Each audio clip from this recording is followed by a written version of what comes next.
Hey everybody. Hope everybody is doing well tonight. I'm back. I made it back from Louisiana.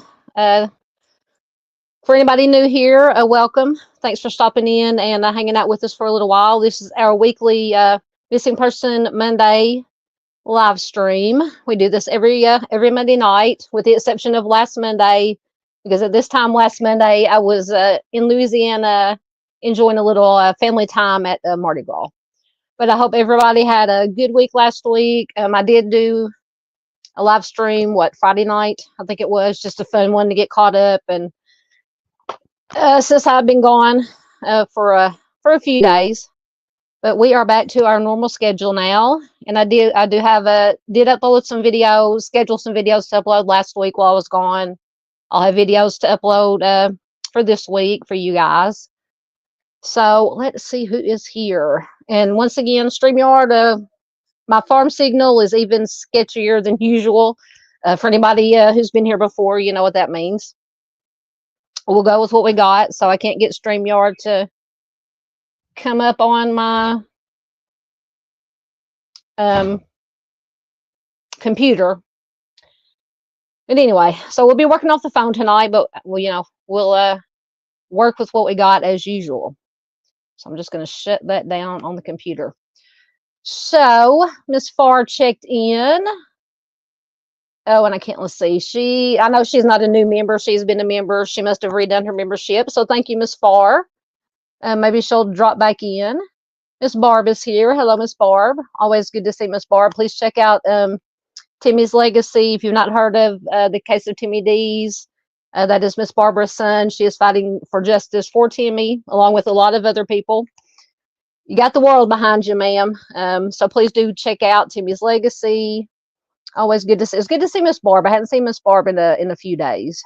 Chris is here. Always good to have Chris here. Thank you for being here. Arctic Fox is here, our good friend, and he has been a member for, once again, I'm sorry, I'm working off my phone, 6 months. It seems like longer than that. But thank you, sir. So if I can find, give me 1 minute, indulge me. If I can find my video, you guys know what's coming. There it is.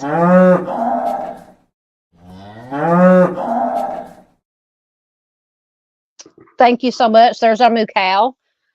Anytime we have a new member, a member milestone, a donation, anything like that, you get to put a cow in the pasture. So there's a moo cow for Miss Farr and for Arctic. I appreciate everyone, absolutely everyone. Ooh, bunches of comments just popped up. Let me get back down to where I was at. There we go. I just want to make sure I get everybody welcome. Welcome, Chris. Let me see. Chris McKinney says, love these videos. Thank you so much. That's a new name for me. Welcome. We're glad that you found us. Glad to have you here. Yes, I made it back from the, well, where'd it go? Hold on. Once again, sorry. Working off my phone, my fingers. Yes, I made it back from the bayou. Yes, we actually, usually when we go down there, we go with Little Rock Tours here in Arkansas. They take a bus down to Louisiana every year for a weekend for Mardi Gras. Very family friendly. We usually go to Shreveport, Bossier City, but this year they decided to change it up a little bit, and we went down to Lafayette, Louisiana, down to Cajun country. Had so much fun. We got to see 2 parades. One of them was a night parade, which I was so excited about. The first nighttime Mardi Gras parade that I've ever been to. It was just the lights and the music and the floats and the throwing of the beads and everything. It was just so much fun. We got to go to, just real quickly, and then we're going to get into our missing persons while we're here, I promise. We got to go to the actual Mardi Gras King and Queen and the coronation on, I think that was Tuesday night or Monday night. No, Monday night we had the parade. That was after the parade Monday night. We got to go to the coronation. That was a lot of very interesting, but it was kind of like, and I know it's part of a very big and important part of the culture and tradition. It's kind of like a homecoming, you know, like high school homecoming on steroids, but it was very interesting. And then Wednesday, before we headed home, we got to go on a swamp tour. So we got on like this big kind of flat bottom, kind of like a fishing boat, but I think it had 18 or 20 seats. So we got to take about an hour and a half tour of the swamp. We saw some gators, lots of wildlife. So that was very, very fun. So yeah, I enjoyed it immensely. But yes, I did make it back from the bayou. I was ready. I had fun, but I was ready to get home by the time it was over with. There's me, no Dino. Hello, Dean. Good to have you here, sir. There's Miss Marion Tate. Hello, Miss Marion. Good to have you here. Hello, everyone. Glad to see you all. We are glad to see you too, ma'am. There's Mr. Josh Saposh. Hello, sir. How are you doing? Hope you're doing well tonight. Well, lots of people here. Thank you so much. Not a Drama Nana is here. Good to see you, lady. Haven't seen you in a while. Good to have you here.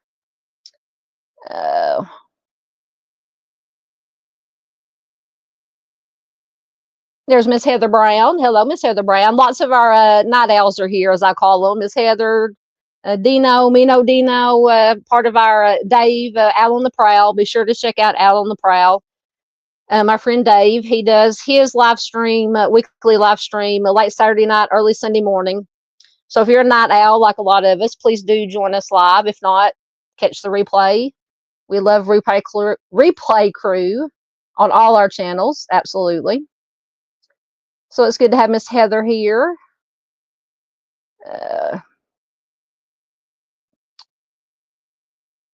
Dino says he can't type. He almost cut his finger off. Well, Dino, how did you almost cut your finger off? We have another. Mr. Josh has been a member for 6 months. He says, oh, wow, I'm a 6 or 2. Thank you, sir. Once again.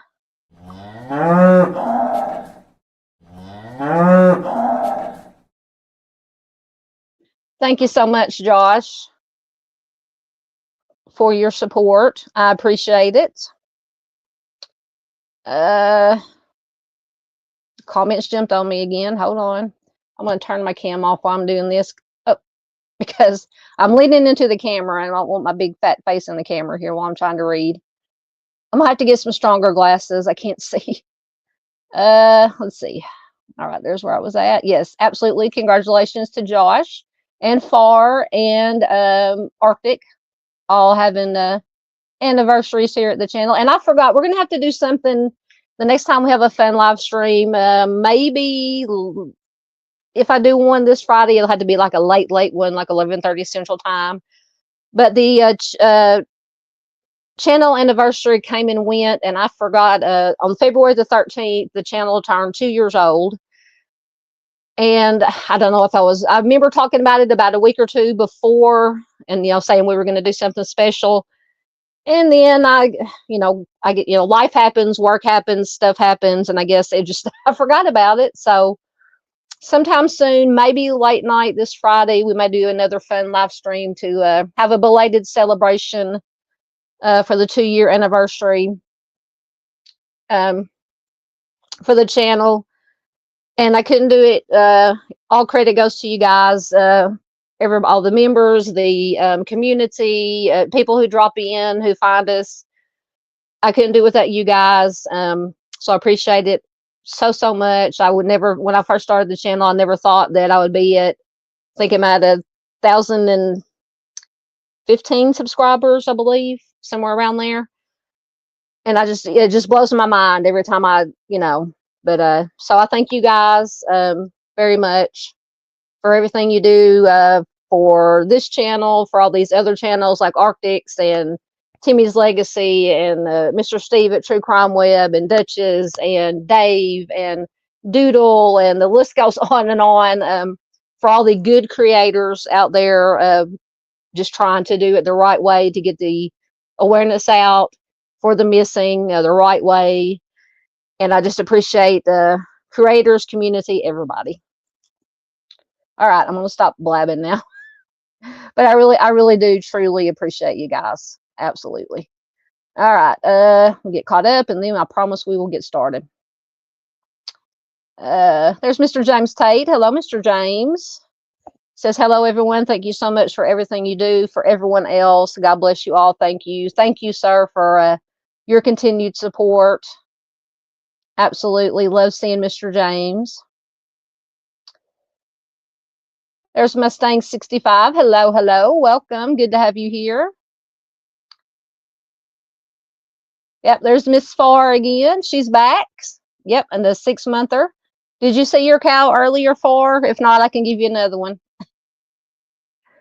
Yeah, because it said you were a new member on the first one, but I know you weren't a new member. You've been a member for 6 months.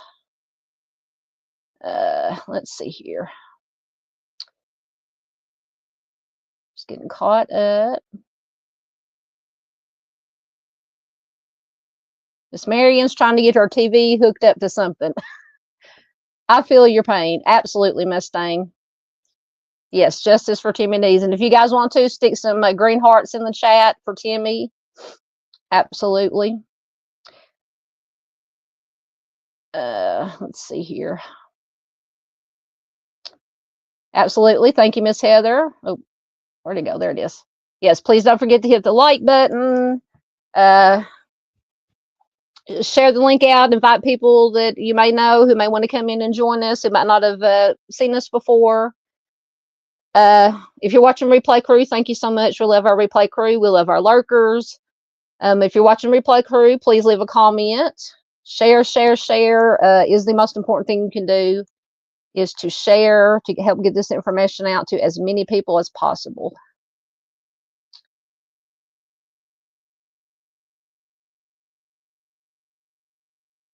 Chris says, oh, no, I don't want to delete it.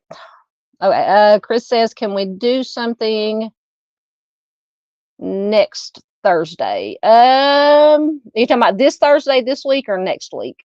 I'll have to see. No, we could do something Thursday this week. It could be earlier. Because I just had to see what I've got going on, what the family's got going on. Yeah,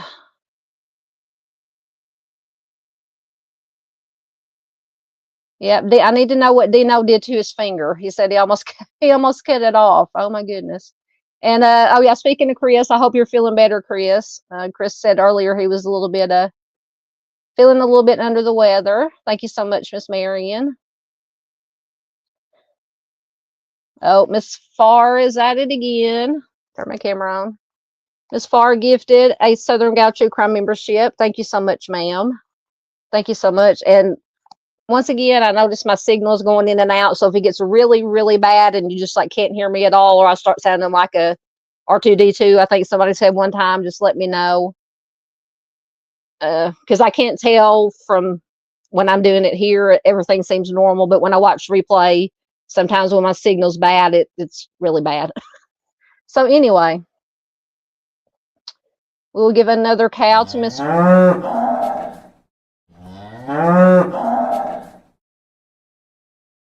Thank you so much, Far. You are a doll. You're amazing. Thank you guys for all the green hearts.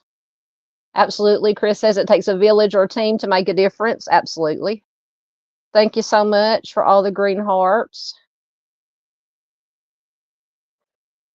We're filling the pasture up, guys. Thank you so much. Josh gifted another Southern Gaucho Crime membership. Thank you so much. Let's see if I got any more.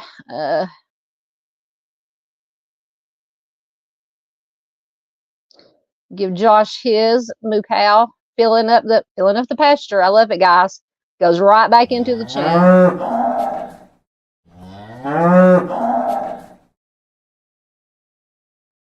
Thank you so much. I would not be here without you guys, truly. Get back down to where I was. Hold on. I feel like I'm just leaning in too much here, but like I said, I can't see. Thank you, Mr. James. Hey, Necessary Evil, how you doing, Sir Charles? Says I almost thought I needed to reach out to all you missing persons creators. Uh-oh. Nope, I'm back. There's Miss Paula. Good to have you here, Miss Paula. Good to have you here, Charles. Necessary Evil is another. Please do check out his channel. He's another one of our night owls. Does good work. Oh my goodness. Charles says my nephew went missing about a week ago. Thoughts and prayers. Do you have any updates? Anything we can do? Don't hesitate to reach out. Everybody here, the community, the creators, we are here. I hate to hear that.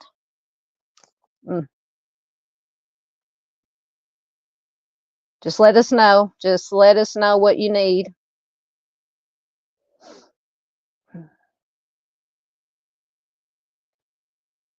All right, just getting caught up.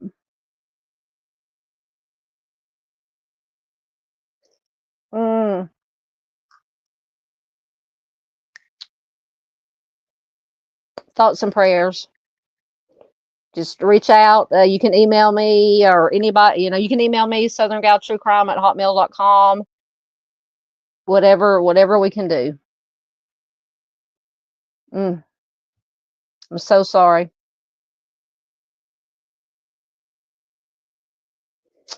You found him. Okay.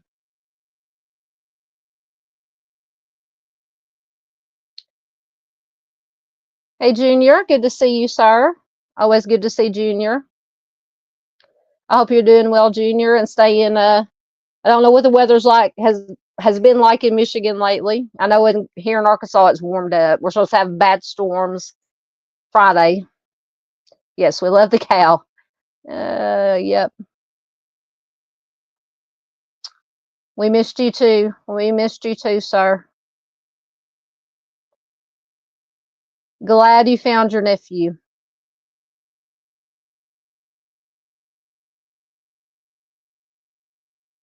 All right, just trying to get caught up and we will get started.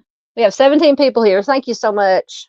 I was over earlier listening to Miss Duchess had her Missing Flyer Monday live stream, so I popped in to leave a like and to say hi. I will be replay crew for the rest of it. I listened to a lot of it while I was getting supper and getting ready for my live stream. But do please check out Duchess. She does wonderful work on her channel, and I'll probably go be replay crew and what I missed on her live stream after we get done here tonight.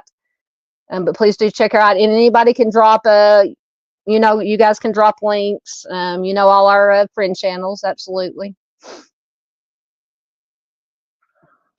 Charles says he needed a win. Absolutely. Absolutely. Oh,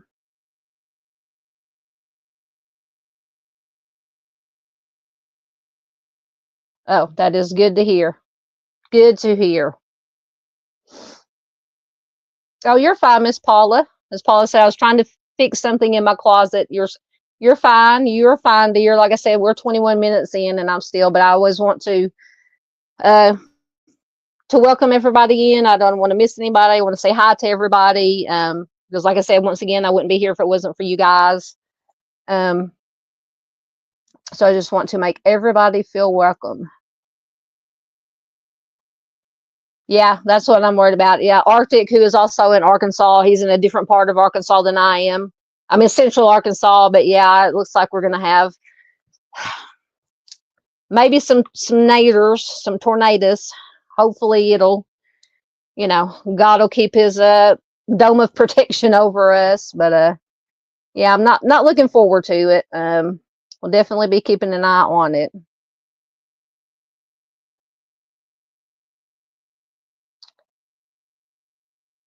Oh, I understand, Charles. What you're saying about your nephew, absolutely. Thank you, Arctic, for getting the links in.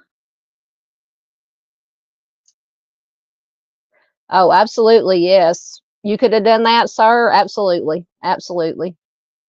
Thank you, Miss Farr. I will. Yep.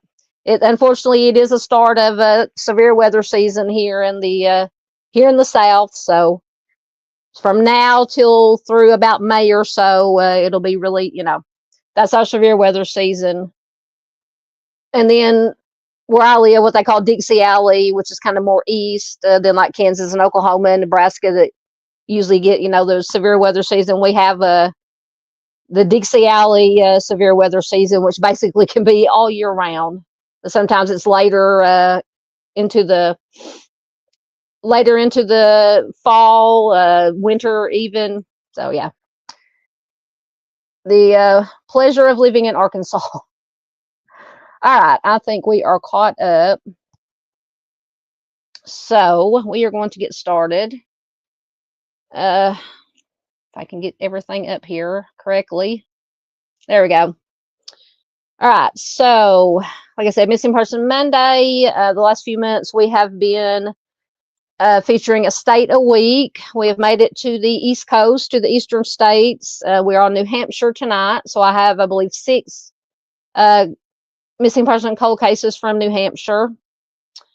And the basic information I use comes from the Trolley Project, and then always get on the Google machine and try to find some news articles with interviews with the family, interviews with law enforcement, any updates in the case, try to get the best, most informative, correct, factual information that I can find on Google, which is what I have access to. All the source links I use are linked in the description box. So if you'd like to go and read any of the articles or share any of the articles that I use tonight, please feel free to do so. So we will start with, there we go, Christopher Bird. Christopher has been missing since July 29th, 1984 from Windham, New Hampshire. He's a white male, 25 years old. When he went missing, he was 6 foot tall, 180 pounds with brown hair and blue eyes. So Christopher was last seen at D&Q Stables in Windham, New Jersey on July 29th, 1984. Sorry, guys, I got sweat in my eyes. It's hot in here tonight. He went to a friend's home to borrow a ladder at around 3 p.m. This is the last time anyone saw him. He has never been seen or heard from again. On August 3rd, his tan 1974 Mercury Comet was found abandoned at the mall in Methuen. I hope I'm pronouncing these towns right. It's Methuen in Methuen, Massachusetts. It said both of its rear tires were flat. At the time of his disappearance, Christopher was camping with his friend Richard Brunt. And I can't remember, I didn't put Mr. Brunt's picture up there on the slide. So both Christopher and Richard Brunt were teachers in Haverhill, Massachusetts. So Richard Brunt is the prime suspect in Christopher's case. Authorities stated that there was a probable cause to believe that he was involved. He has not been charged. Richard Brunt does have a criminal record. In 1975, he was charged with second degree homicide in the stabbing death of his roommate in Plantation, Florida. He pleaded no contest to manslaughter. He was sentenced to just 10 years in prison. And he was also arrested in Florida in the summer of 2018 and charged with essaying a man. And this was between June 1999 and June of 2000. So this guy is not a good guy. So Christopher is considered missing, obviously under suspicious circumstances, and he is believed to be the victim of a homicide. His case is unsolved. So if you have any information on Christopher's case, you can call the New Hampshire State Police at 603-223-8977. And, punching buttons. I'm going to put this into a dumpster fire here. Let me see if my articles will load.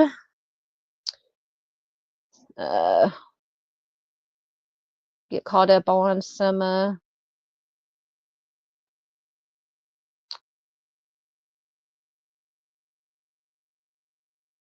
Oh, there's Dave. Hey, Dave.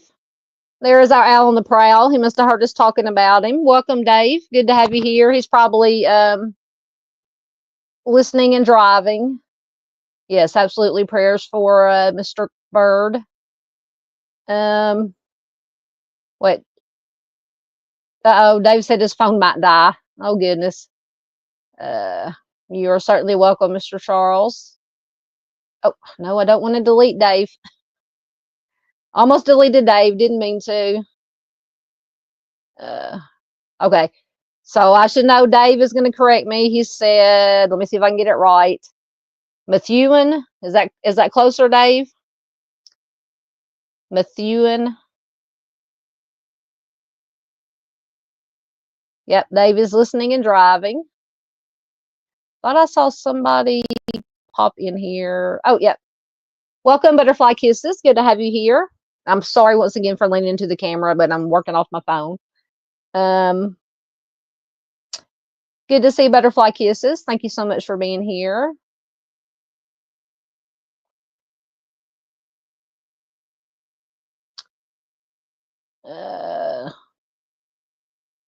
Welcome, welcome. Just getting caught up while I'm waiting. I think my article is loaded. Okay. All right, so this article is from WMUR.com. It is from, it was updated July 29th, 2022. Just maybe a little bit more information. Christopher Bird, 25, was last seen on July 29th, 1984 by a friend at the D&Q stables in Windham, New Hampshire. Bird lived and worked as a teacher in Haverhill, Massachusetts. His vehicle was found abandoned. We talked about that. Officials said the circumstances surrounding Christopher's disappearance are highly suspicious. Authorities have identified a man as being possibly connected to Bird's case, and that is the Richard Brunt. New Hampshire State Police said troopers traveled to Florida in 2017 to talk to Richard Brunt about the missing a person investigation for Christopher. Once again, police said that they both worked in Haverhill as teachers. Mr. Brunt apparently was a teacher and principal at New Life Christian Academy. According to court documents, investigators said there is probable cause to believe that Christopher is, quote, likely deceased and that he was likely the victim of a homicide. Authorities also said there is probable cause to think that Richard Brunt was involved, but he has not been charged in the case. And I don't think it said it in the Charlie article or in the Charlie Project information, but Richard Brunt did pass away. I can't remember what year. It mentions it in this article. It just says New Hampshire officials said that Brunt has passed away. So unfortunately, if Richard Brunt did have anything to do with Christopher's disappearance, he took any knowledge he may have had to the grave with him. So, all right, let's see who we have next. We have Rachel Garden. Let me get her information up.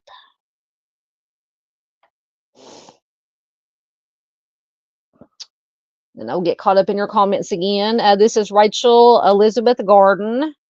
Rachel was last seen on March 22nd, 1980 in Newton, New Hampshire. This is considered a non-family abduction. She's a white female. She was just 15 years old when she went missing. She would be 60 years old as of 2025. When she went missing, she was 5 foot 1 inches tall and 100 pounds. She was last seen wearing, she has light brown hair, hazel eyes, her ears are pierced. She wore a dental retainer, but it was left behind when she disappeared. And some agencies may spell her first name Rachel instead of Rach. I think I spelled it wrong on the slide. Yeah, it's supposed to be Rachael. So she was last seen wearing a two-tone blue ski parka, jeans, a plaid shirt with silver threads, blue jeans, and brown lace-up shoes. She was carrying a dark blue tote bag with the word things, THINGS, printed on one side of it. So Rachel purchased a pack of cigarettes and some chewing gum at Rose Corner Market, which is on Route 108 in Newton, New Hampshire, on March 22nd, 1980. She paid with a $5 bill. She got her change. She left the store between 9 and 9:30 p.m. and she began walking to a friend's house in the 50 block of North Main Street, where it says that she planned to spend the night. Rachel never arrived as scheduled to the friend's house. She has not been seen or heard from again.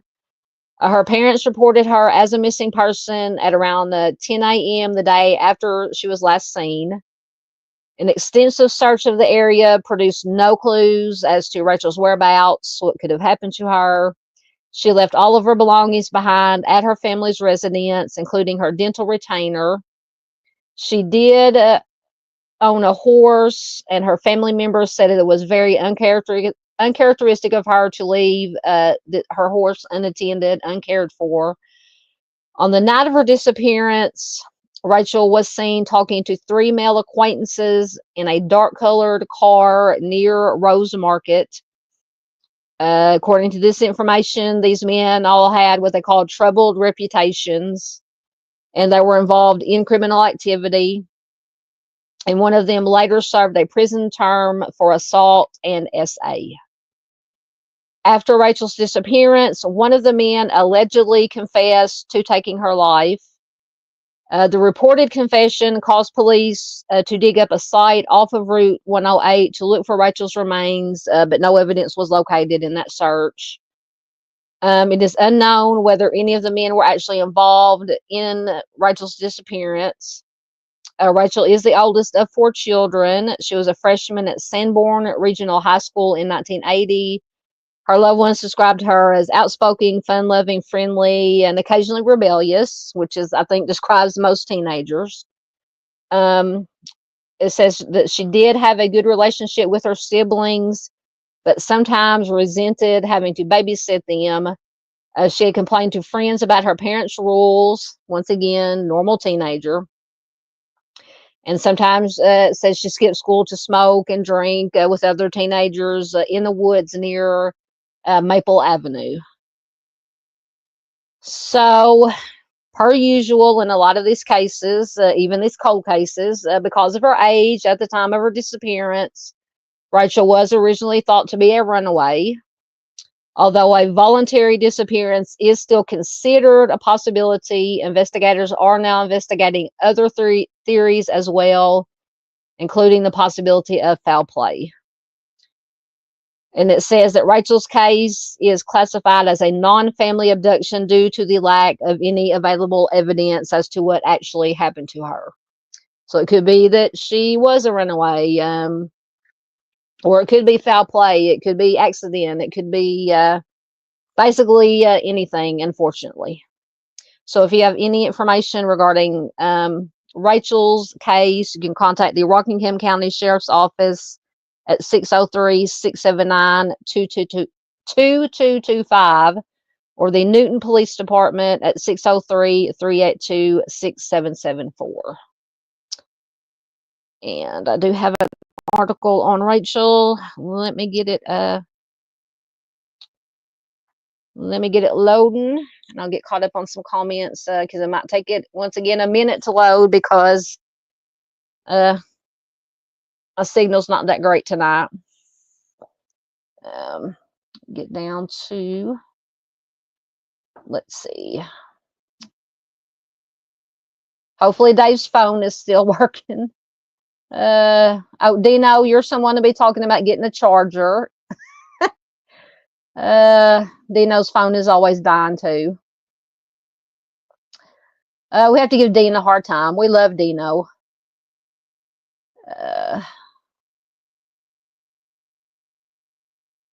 Let's see. Just getting caught up.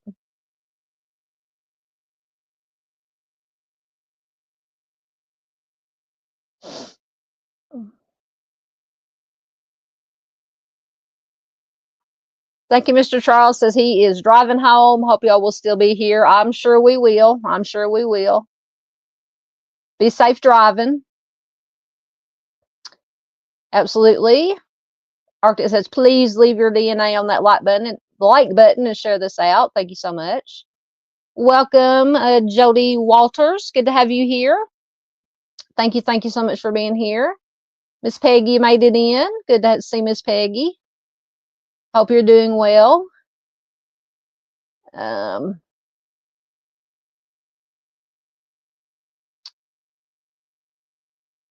Good to see everybody here tonight. Josh said, this case, you're talking about Rachel's case. This case seems familiar to me. I wonder if I watched something on it before. You might have. If you're talking about Rachel's case, it seemed familiar to me too when I found it, when I was looking at it on the Charlie Project. But I think we all look at so many cases. We probably heard about most of these cases, at least basic information at one time or another. Thank you, Mr. James, again. Oh, Miss Marion says she got her TV hooked up, or got it hooked up to the TV now. Hey, Dago. Good to have you here, sir. Please do check out True Crime Cafe with Dago. He does a wonderful job also. Good to have you here, sir.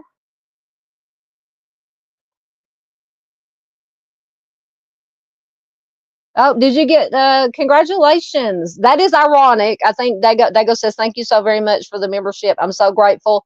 Actually, I think I got gifted a membership to Dago's channel the other day because I got a notification on my phone that it said I had been gifted a membership to Dago's channel. So thank you to whoever gifted my membership, and congratulations to Dago. So guess what?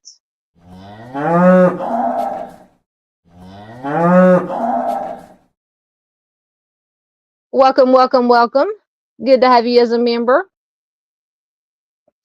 Oh, everything jumped. Hold on. Oh, goodness.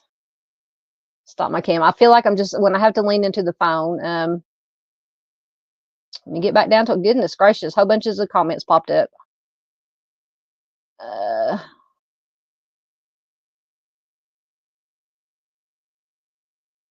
right, just let me mark. Okay, I'm going to mark there. I'm going to read this. The article did come up. So I'll read the article and then we'll get caught up in comments, get everybody welcomed in. Lots of people are popping in. I have 25 people. Thank you so much. You guys are blowing me away. All right, so this is from seacoastonline.com. And it is it's The Mystery of Rachel Garden. It is from November of 2007.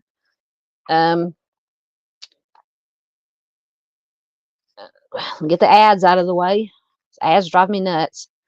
So we'll try to get through this quickly. So it says, when the door swung open at Rose Corner Market Store on March 22nd, 1980, owner Peter Jewett was pleased to see one of his favorite young customers, a teenage girl named Rachel Garden, step into the quiet store. Unlike many of the sullen teenagers, once again, normal teenagers, who patronized the store, 15-year-old Rachel was memorable for her outgoing personality and ready smile. She was the type of kid who always took the time to say hi. Rachel handed Jewett a $5 bill for a pack of cigarettes and headed out the door. 27 years later, Jewett, who now owns a general store in East Kingston, still remembers his last glimpse of Rachel. He says, I turned and leaned against the counter like I always did to look at the road, and I saw Rachel walking towards Maple Avenue. Sometime that Saturday night, Rachel, a ninth grader at Sanborn Regional High School, disappeared from the streets of Newton and was never seen again. For most Newton residents, the next morning was just an ordinary Sunday in March. There was a lingering chill of winter in the air, and the ground was damp from recent rains and winter's melting snow. Jimmy Carter was president, and Pink Floyd's Another Brick in the Wall, can't go wrong with Pink Floyd, was on top of the music charts. With a population barely over 3,000 people, that's not a whole lot bigger than the town that I live in, Newton had only one full-time police officer. I can say we do have more than one police officer. It was the kind of town where bad things just did not happen. Rachel's parents called the police station at about 10 a.m. on Sunday to report their oldest child missing. Rachel's mother, who has since moved away and expresses reluctance to talk about the case, says only that she knew right away that something was seriously wrong when Rachel did not return to the family's small cape on Main Street. So that it's a mother's instinct. Mothers know. What the police did and who they talked to in those first 24 hours Rachel disappeared is known only to them, but by Monday morning, Rachel was still missing. Vic Daly, a vice principal at the high school, remembers taking a call from Rachel's mother the Monday after she disappeared. He said that she only said that Rachel would be absent. I didn't know that something was wrong until maybe a few days later. Daly says he doesn't remember if the police ever came to the school. He says, I don't think so, but it is possible. That Rachel was considered a runaway in those first few months seems evident from the lack of publicity her disappearance generated. Once again, drives, so frustrating. There were no posters, there were no flyers, and no announcements were made at school. Friends were not questioned until months or even years later. And at school, her desk sat empty and no one really asked why. It says there were reasons to believe Rachel might have left home on her own accord. Like I said before, she was a teenager. A girl who adored her siblings, but sometimes resented having to babysit them so often. A girl who complained to friends about feeling stifled by her parents' rules. She was drawn to the more rebellious of her peers, the kind who skipped school or smoked and drank in the woods near Martin's Pond. In her free time, Rachel often walked the quarter mile down to Rose Corner Market looking for some excitement. Sometimes she went to the hill across from Maple Avenue, a place where local teens often congregated. I think all small towns have a place where the teenage meeting place, whether it be a park, somewhere in the woods, whatever the case may be. One friend recalls that Rachel even talked of running away around the time that she disappeared. And then there were the alleged sightings in the months that followed her disappearance, sightings that spurred Rachel's mother to rush down to Haverhill, Massachusetts, or over to Hampton Beach looking for clues. But others say that Rachel would not leave her family or town voluntarily. One of her friends says she was too young and naive to do something like that. The day that she disappeared, once again, she was reportedly wearing a two-tone blue ski parka, jeans, and a plaid shirt with silver threads. Excuse me. She had on brown lace-up shoes and carried a dark blue tote bag with the word "things" written on it. Police believe Rachel left all of her belongings at home, including her dental retainer. And once again, she reportedly had a horse that she loved, and she would never have left unattended. While police questioned witnesses and followed leads, time passed. Summer came and went. Still, there was no sign of Rachel. As 1980 came to a close, it seemed that Rachel was already forgotten by many in town. Her classmates, now in their sophomore year, assumed that she had dropped out or moved away. Life in town went on as usual. The police chief wrote a summary of his department's year in the town report. 2 arrests for littering were noted. A police cruiser was stolen. There was a burglary at the skating rink. Over the course of the year, the police station received 11 reports of missing persons. Who went missing and whether they were ever found is not recorded. And there is no mention of Rachel at all in any of those police reports. Unbelievable. So darker theories emerged, apparently. At least 2 witnesses report seeing Rachel talking to 3 young men in a dark car in the vicinity of Rose Market and Maple Avenue. Rachel was known to have associated with the young men before, despite their troubled reputations. One witness, a longtime Newton resident who declined to be identified, said those guys were bad news. When asked if he thinks they were involved in Rachel's disappearance, he does not hesitate and said definitely. In the years ahead, all 3 of these men would have run-ins with the law. At least one eventually served time for assault and SA.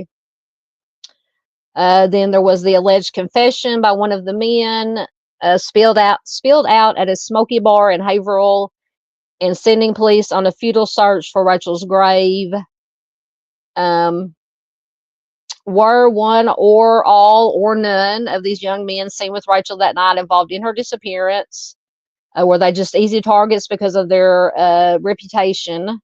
Did Rachel run away and start a new life? Did she meet a tragic ending in her own town by someone she knew or in some other place by a stranger? A thick file bearing Rachel's name sits in a drawer of the town's new police station, but for years the case has been technically under the purview of the state police in Concord. State Police Detective Joel Estabrook states that he can say little about the case because it remains open. He says every once in a while we get a call or some kind of lead. He says he does not believe that Rachel ran away, but declined to confirm reports that the state police had dug up certain areas throughout town in search of her body. Drawing attention to Rachel's disappearance beyond the confines of Newton was no easy task in 1980. There was no Amber Alert in place. The nation's only federally recognized clearinghouse for information on child abduction cases would not exist for another 4 years. One former Newton officer says, you have to remember that it was a very small police department back then. The police chief had passed away unexpectedly. There was an interim chief in place.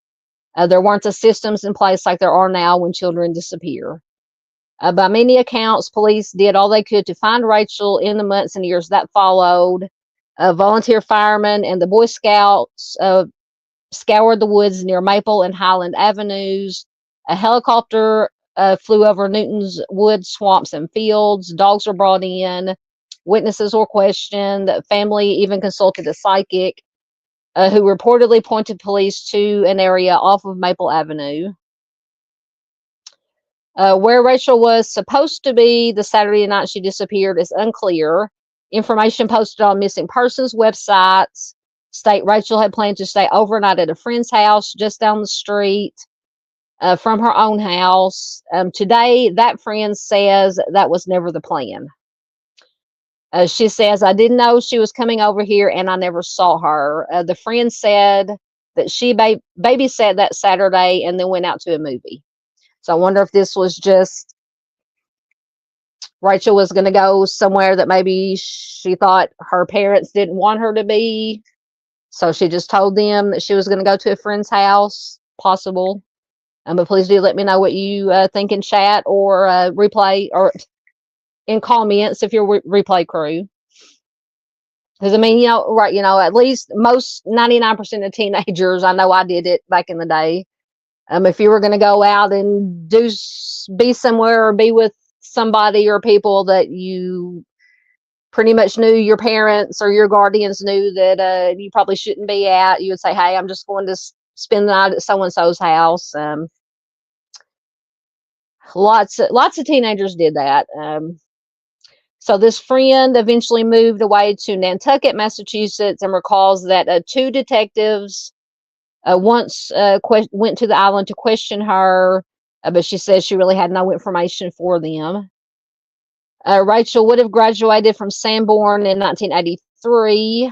The yearbook for her class contains a page titled Gone But Not Forgotten, which lists the photos and names of classmates who moved or dropped out before graduation. One former classmate remembers a discussion about mentioning Rachel somewhere in the yearbook, but in the end, she was not included. After graduating from high school, Rachel's friends and classmates went to work or to college.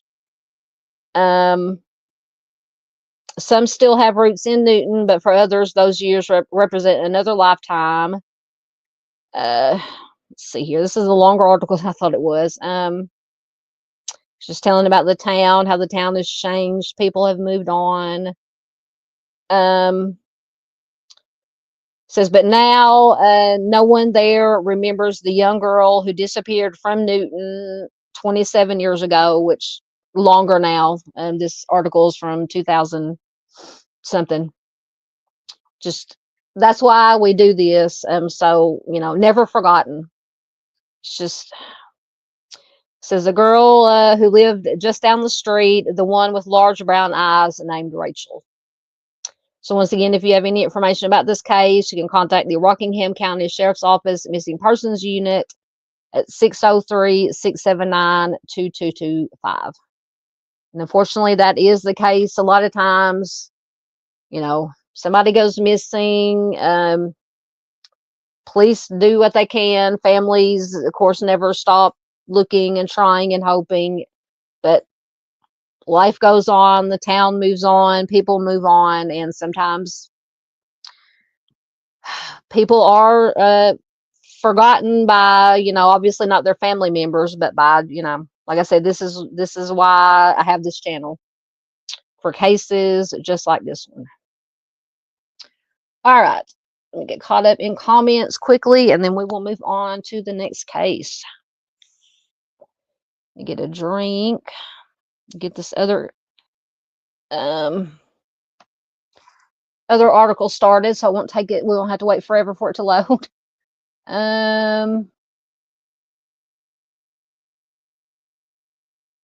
Alrighty.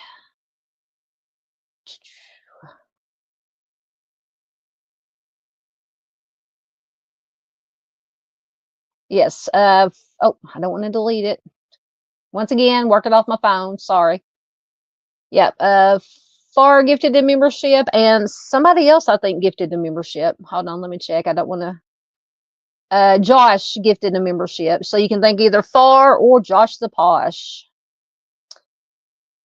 Oh, there's Miss Kimber. Did I miss that one? Hold on. Miss Kimber has been a member for 8 months. Thank you so much, Miss Kimber. Guess what? Feeling the passion.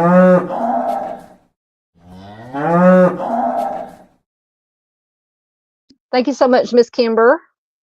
We appreciate you, ma'am. All right, let me get back over to oh, goodness gracious. I'm going to end up sending this into a dumpster fire with my big fat fingers here trying to figure out what I'm doing here. Oh, I think I went up too far. Hold on.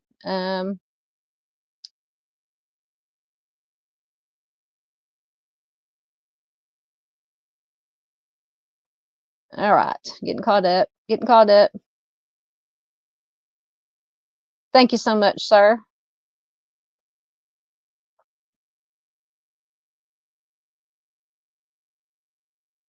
Absolutely, Miss Far an Angel. Everybody is. I just appreciate everybody so much. Oh, Arctic is waiting on DoorDash. Did it come yet? Let's see. How far am I behind? It's been 20 minutes or so. Did the DoorDash? Hey, I do DoorDash every once in a while. If Spark deliveries from Walmart are slow, then I'll do a little bit of DoorDash while I'm waiting for Spark orders to come up. What did you order, Arctic? What are y'all having for supper? Glad to hear you're feeling better, Chris. Jody says, don't tip them, Arctic. Oh, goodness. Hey, Mom. Welcome, lady. Please do check out Mind of Monsters. Sunshine does a wonderful job, wonderful advocate, absolutely. And her live last night, she did a live about the Salem witch trials. Fantastic, so interesting. And I thought I knew at least the basics about the Salem witch trials because it's another thing that interests me. But Mom had some excellent information last night. Very interesting. So we are glad to have Sunshine here. So make sure nobody's snuck in on me, or if anybody has any questions or comments about the cases we're talking about.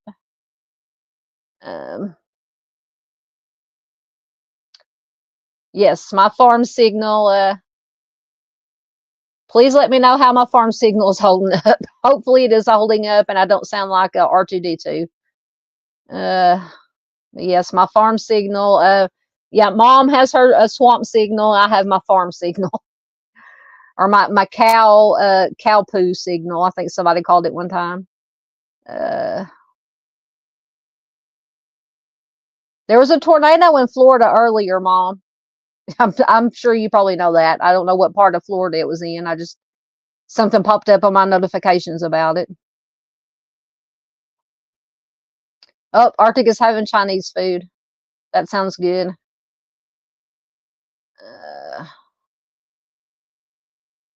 Yes, Miss Peggy says there's so many hard to keep track of. I know. It's so sad.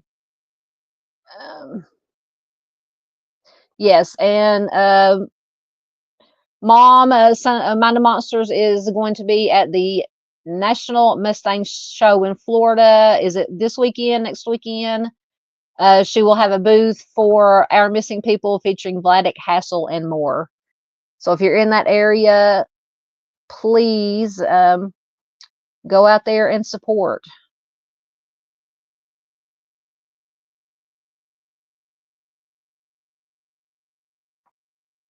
Miss Peggy says she's taking notes. Yeah. Oh, Phil did. Oh, bless his heart. Dago says Phil gifted my my membership to True Crime Cafe. Well, I'll have to thank Phil the next time I see him somewhere in chats. I appreciate it so much.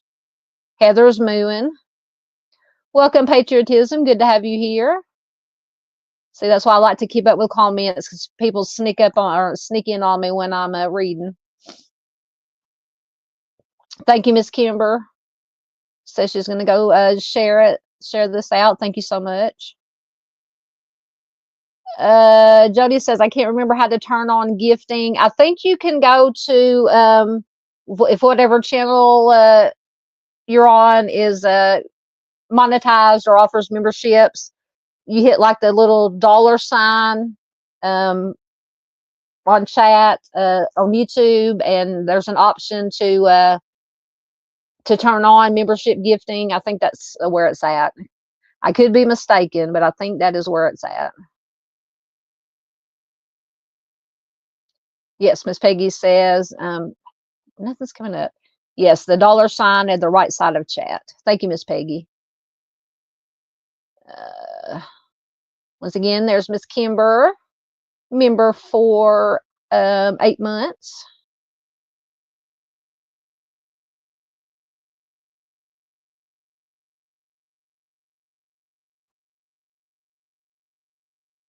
Yeah, Josh says, never know what you're going to get dumpster diving. Hey, we can get into some stuff dumpster diving, I'm telling you. As Paula said, interesting. Absolutely. Are you talking about Rachel's case? Miss Paula says, do they have a suspect? I don't think they mentioned having a suspect in Rachel's case. Well, the only one they mentioned was the 3 males that she was supposedly seen talking to the night she disappeared. They said at the time they all 3 had, reputations, bad reputations. That all 3 had eventually gone on to be in trouble with the law. One of them did serve time, or I think it said did serve time in prison for assault and SA. So I think that, if I remember correctly, that is the only suspects they mentioned in Rachel's case. Absolutely. Arctic says prayers for Rachel and her family.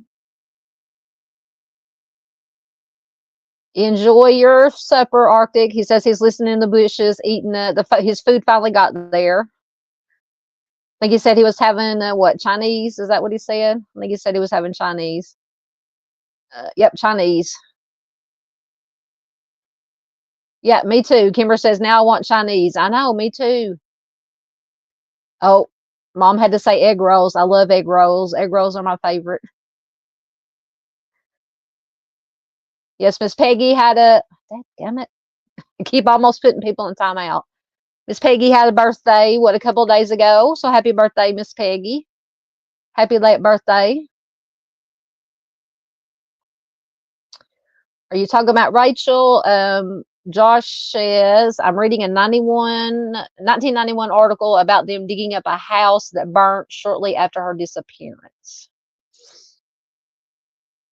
I remember reading something about a house burning down. It might have been in with Rachel's case. I said I have so many cases in my head I can't keep up with which ones are which. Absolutely. Arctic says it's not Chinese without egg rolls. You are correct, sir.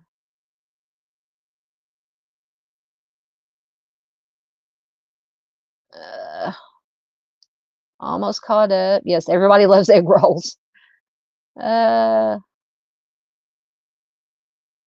James says cheeseburgers and steak. Yep, I knew it was coming. Miss Barb said, where are your red flags, Marion Tate? And bingo, there we go. There is Miss Marion's red flags. Miss Marion says, Rachel is the same age as I am, and I ran away when I was 15. I was lucky to be safe. Yeah. And lots of teenagers do run away. Thankfully, the majority of runaways are, I don't know what the statistics are. Arctic or somebody who keeps up with it better than I do could probably, but I would probably say more than not, teenagers who run away come home or are found within at least a couple or few days. But, a lot of times, they automatically, label them as runaways, and was the first 24, the first 48 hours are critical with missing persons. And for the cases that don't turn out to be just runaways, that something, nefarious, bad has happened. It's just so frustrating. So frustrating. Absolutely. Okay. Oh, where was that at? Butterfly Kisses says they just found a missing person who's been missing for 25 years. I'm so happy. Where was that at? Yep, I like those kind of endings. All right, Miss Marion says the sound is fine. Thank you, ma'am.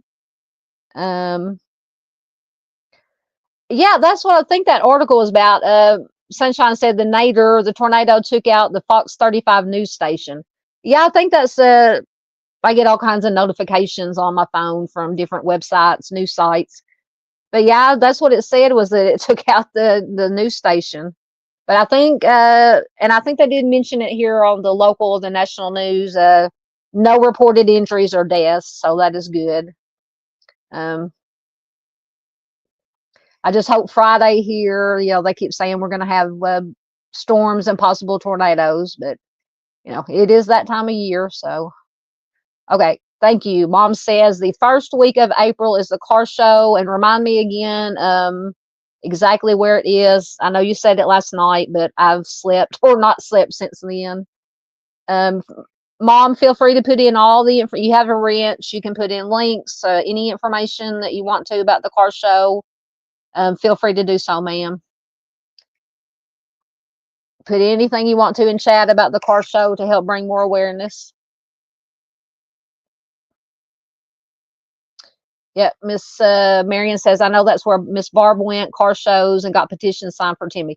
Yes, car show. Sorry, my hair in my mouth.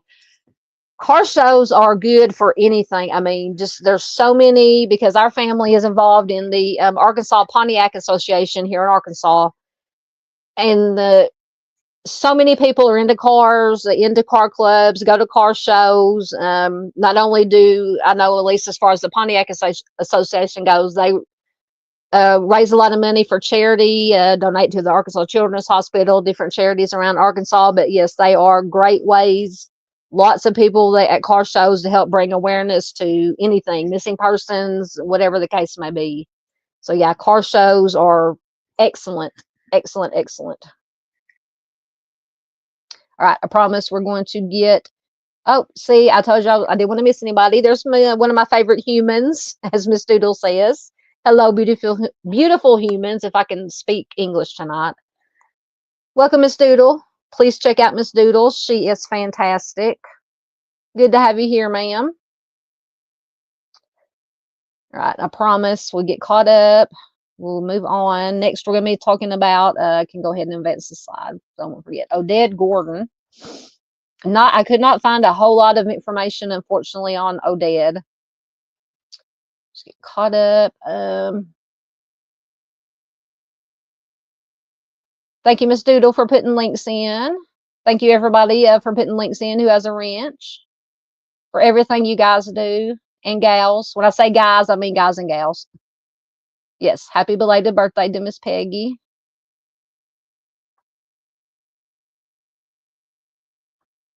I'm almost caught up. Oh, we got an update from Dave. He says, I'm here, phone charger working, but don't want to move phone. Also listening and driving. Absolutely. Thank you, Dave. You be safe out there, listening and driving. We cannot have anything happen to Dave. Yes, stay safe. Oh, absolutely stay safe. Hey, Miss Miranda. How are you doing, love? Miranda says, hello, I'm late. You're fine. Oh, goodness. My tire blew out, and I waited over 3 hours on the side of the interstate. Oh, I hate for roadside assistance, then had to drive to my mechanic on a donut tire. Finally got home around 9:30. Bless your heart. That is scary, especially on the side of the interstate. I'm glad you made it home safely, Miranda. Good to have you here, ma'am. I'm sorry. Miranda says she's got a headache. I would too after all that. All right. Mom says Orlando, Florida, April 4th and 5th. Deezerland. I hope I said that right. Deezerland, 5250 International Drive. Thank you so much, ma'am. You are most welcome, Miss Doodle.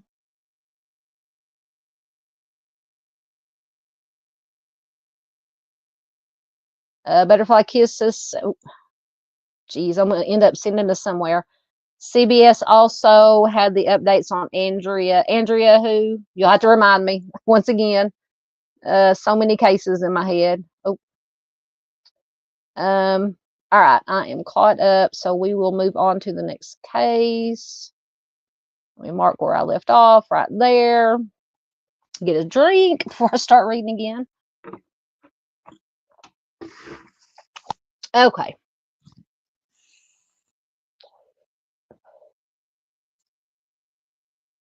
All right, this is Oded Gordon. Oded was last seen on May 12th, 1989 in Greenfield, New Hampshire. He is a white male, 21 years old when he went missing. It doesn't give his birthday, so I don't know how old he would be now. When he went missing, he was 5 foot 8 inches tall, 135 to 170 pounds. He was last seen wearing a red checkered or plaid flannel shirt, new blue jeans, and knee-high black rubber work boots. He has black hair and brown eyes. His nickname is Detty, Detti. Said he had a mustache and a sparse beard. He has scoliosis or curvature of the spine, and it has a badly hunched posture as a result. So Oded is autistic and has great difficulty communicating with others as a result. It said he often talked to himself. On the rare occasions when he speaks to others, it is usually in a low tone of voice with intervals of silence. He is not considered dangerous to other people, but he has the functioning of a 7-year-old and cannot, care for himself. And it says, in addition to having autism, he was also anemic. So Oded was living at the Lyris Foundation Plowshare Farm, which is a farm for autistic and mentally disabled young adults in Greenfield, New Hampshire. At the time of his disappearance. He was last seen working on the garden at the farm on May 12th, 1989. It says he was apparently bothered by flies. He left the garden to get away from them. His caregivers thought that he was going to sit in the car, but he did not go there after that. After he left the garden, he was never been seen or heard from again. He did not have a coat, identification, or any money with him at the time that he disappeared. Dogs did track his scent for 3 miles along Route 31 before it suddenly stopped. So authorities believe that he may have hitched a ride from a passing vehicle. There were possible sightings of him in Merrimack, New Hampshire, Fitchburg, Massachusetts, and Lunenburg, Massachusetts after his disappearance. None of those sightings were confirmed. Oded was recognized as not disabled at age 9, but continued to attend public school until age 13 or 16. He earned good grades at school, particularly in math. He won prizes for his scholarship in various languages, even though he couldn't speak them due to his disabilities. He was bullied, unfortunately, by other students at school, and his performance deteriorated to the point where he eventually had to be withdrawn from school. He had been living at Lyris Farm for 6 weeks prior to his disappearance. The staff there stated that he had made great progress while he was there. Oded's mother described him as an extremely fearful individual who tended to relate better to older people rather than to people his own age. I don't know if that's part of autism or because he was bullied or both. It could have to do with both. He is originally from New York State, and he may have tried to travel there after he went missing. His case remains unsolved. So if you have any information regarding Oded's case, you can call the New Hampshire State Police at 978-745-8908. Let me see if I don't think I was able to find any additional information. Was not able to find any additional articles, information, updates, any interviews with family or law enforcement, unfortunately, with Oded's case. But we have basic information, so we'll go with it's better than nothing. So just to keep his name out there, so that his name, his face, his story out there, as with all the missing that we share, so that they are never forgotten. So I will get the next loaded. Let's see who we have next. Should be, I can't see because can't see anything on my phone. It should be Shirley McBride, I believe. I think that's okay. Yeah, that's the right one. I can tell by the picture. So Shirley went missing on July 13th, 1984 from Concord, New Hampshire. She is a white female. She was just 15 years old. Once again, I think this is the second 15-year-old. And when she went missing, she'll be 55 years old as of 2025. And when she went missing, she was 5'6" tall, 110 pounds, with brown hair and blue eyes. It says the inner edges of Shirley's upper front teeth were chipped. One of her feet turned slightly inward while she is walking, and her nickname is Tippy. And it just says she was last seen wearing just lightweight summer clothes. So Shirley was last seen leaving her half-sister's apartment on Union Street in Concord, New Hampshire at around 9:30 p.m. on July 13th, 1984. She was planning to pick up some money that a woman owed her for babysitting. Then she was going to visit her 21-year-old boyfriend at his place of work, which was Concord Litho. I don't know what kind of company or whatever that is. But it was on Old Turnpike Road near the Merrimack River. It is unclear whether she ever arrived at Concord Litho. She has never been heard from again. It says that she did have a history of leaving home overnight without telling anyone. So she was not reported missing for a couple of days. She did not take any of her personal belongings or clothing with her. She did not have any cash with her.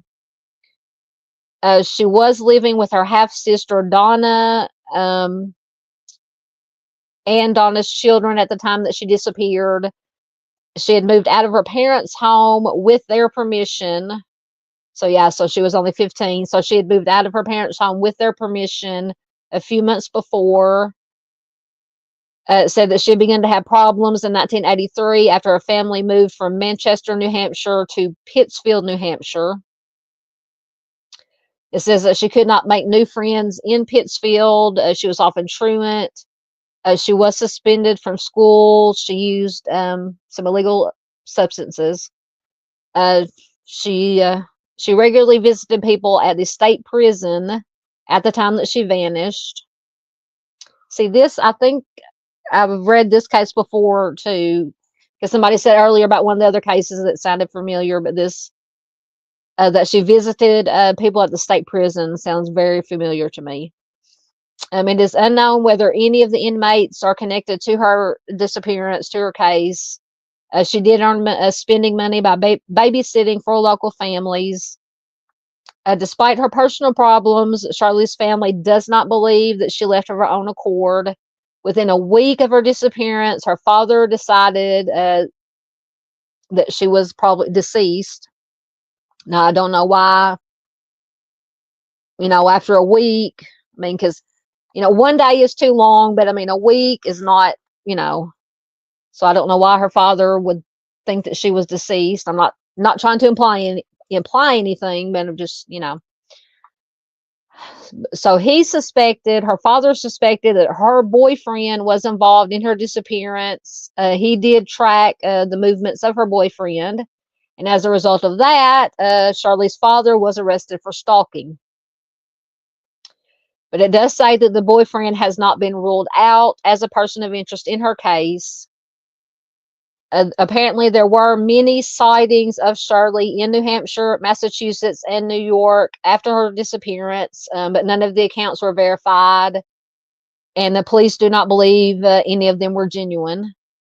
Investigators believe that Shirley, excuse me, did meet with foul play, possibly on the day that she disappeared, and that she probably never left the city of Concord. Another possible suspect is Walter Davis II. He is a man from Merrimack, New Hampshire. He worked in Concord at the time of Shirley's disappearance. His teenage half-sister and mother apparently caught him trying to burn some damp clothes, including denim bib overalls and a stained cotton shirt. And this was apparently he was trying to burn them in the fireplace, and this was in July of 1984, which was the same month that Shirley disappeared. So this Walter Davis reportedly told his mom and what is his sister, half-sister, he reportedly told them that he had essayed a girl, thrown her in the Merrimack River, and kept her clothes. His half-sister hid the clothes in a closet. She told a friend about what had happened. The friend then told the Merrimack police. They did retrieve the clothes, and they did question Davis and his family. So apparently when he was questioned by the police, he told the police that he'd simply found the clothes on the edge of the White Park Pond in Concord. And he said he took them home because he thought the overalls might fit his teenage sister. So White Park Pond is near Reels. Once again, I hope I'm pronouncing it right. Reels, Reils, Union Street apartment. So Shirley's parents and Reel went to the Merrimack Police Department to look at the overalls and the shirt that Davis had tried to burn. They identified the items as Shirley's clothing.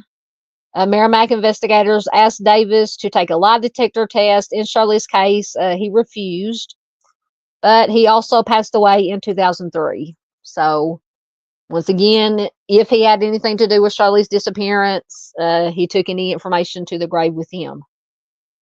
So the Concord Police Department, which was investigating Shirley's disappearance, did not learn about the existence of the clothing until 2014.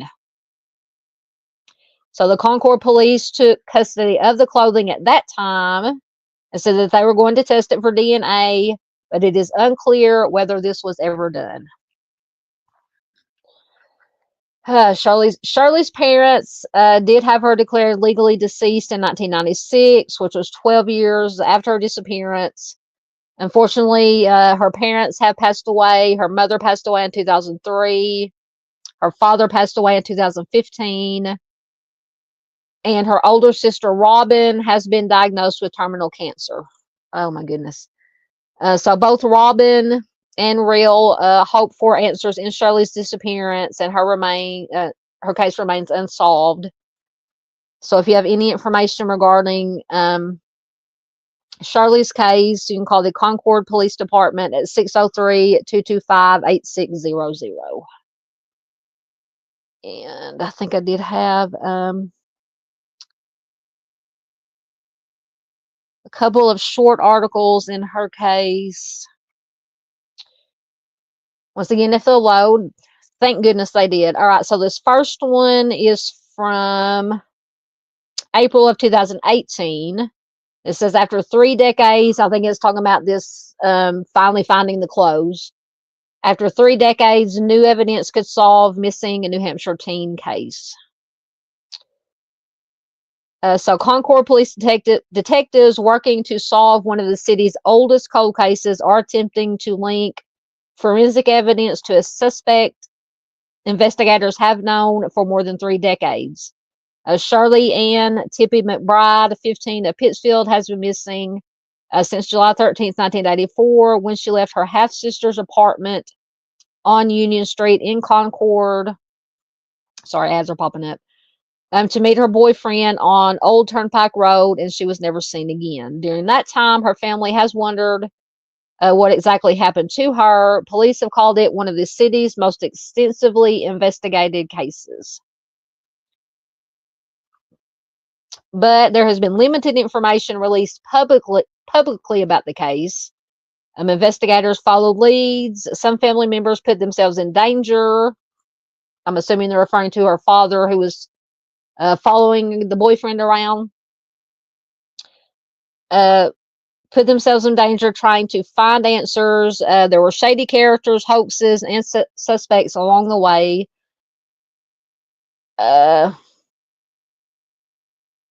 Actually, I think this is not the article I was going to read. 1 second. Let me see if it gets down to. Yeah, so this was just about the clothing. It didn't really give any other.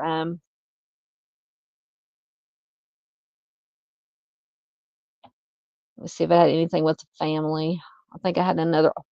1 second. I think I had another article that was a little bit shorter.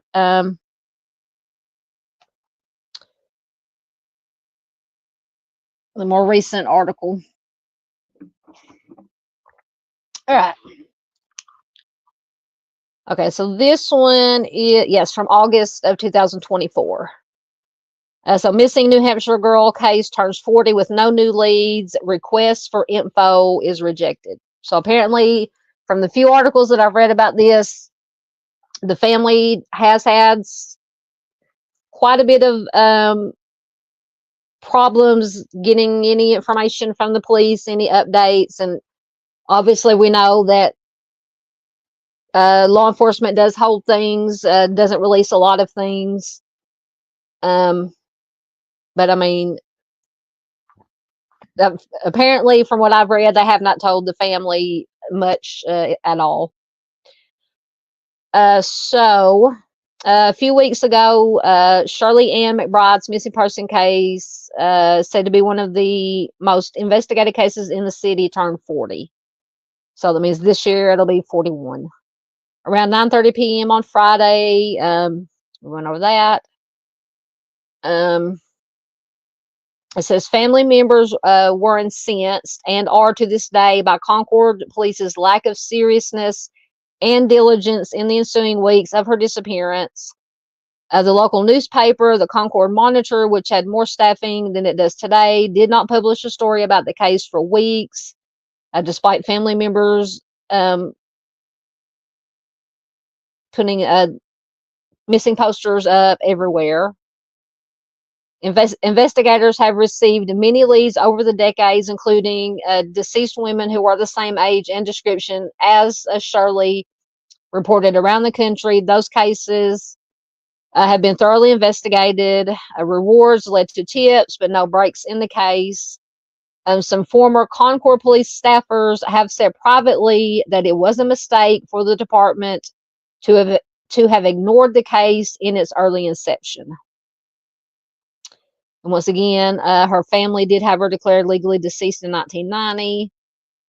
About 25 years after she disappeared, investigators believe DNA technology, which has advanced since then, might help with the case.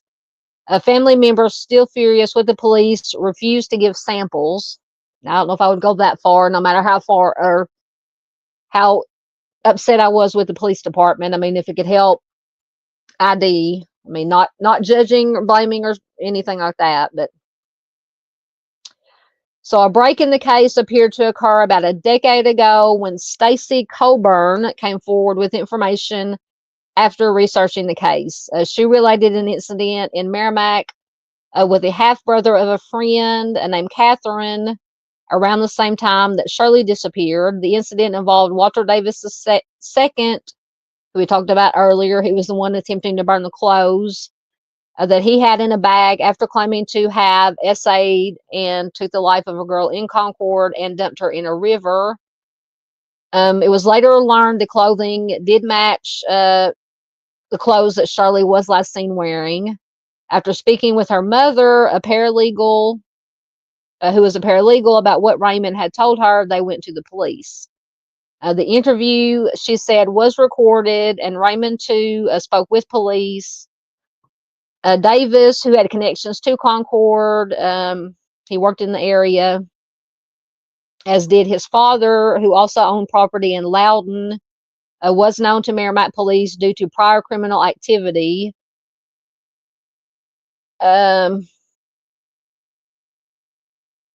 Decades later, after researching missing persons cases in New Hampshire and wondering about those clothes, Coburn found the information about McBride and believed the incident in Merrimack with Davis was connected to her case. She called Concord police about it, and a detective obtained the investigatory materials from the Merrimack police. The revelation raised hopes for the family, and they gave DNA samples to police in 2014. Robin McBride, who is Shirley's older sister, met with Coburn in 2018, thanked her for coming forward with the information. According to Robin McBride, no family member has heard from police or the New Hampshire Attorney General's office for close to 10 years, even for a what they call a non-update update. She spent Tippy's 40th anniversary of being gone and presumed deceased on a vacation with other family members. They do not think the case will ever be solved, despite all the potential leads and prior comments made by witnesses who were never thoroughly investigated. Witnesses are also beginning to pass away, just like members of her family.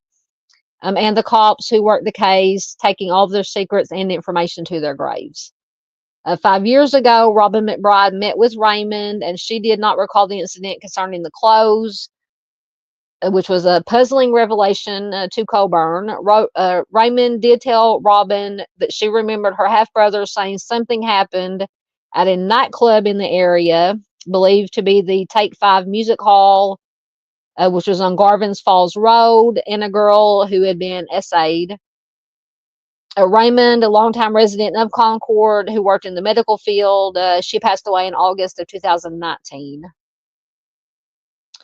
In early July, Patch, which is the website that I'm reading from, requested documents connected to the case that had either already been released publicly in the 1980s, which should be accessible, or were connected to people who have passed away since Shirley's disappearance.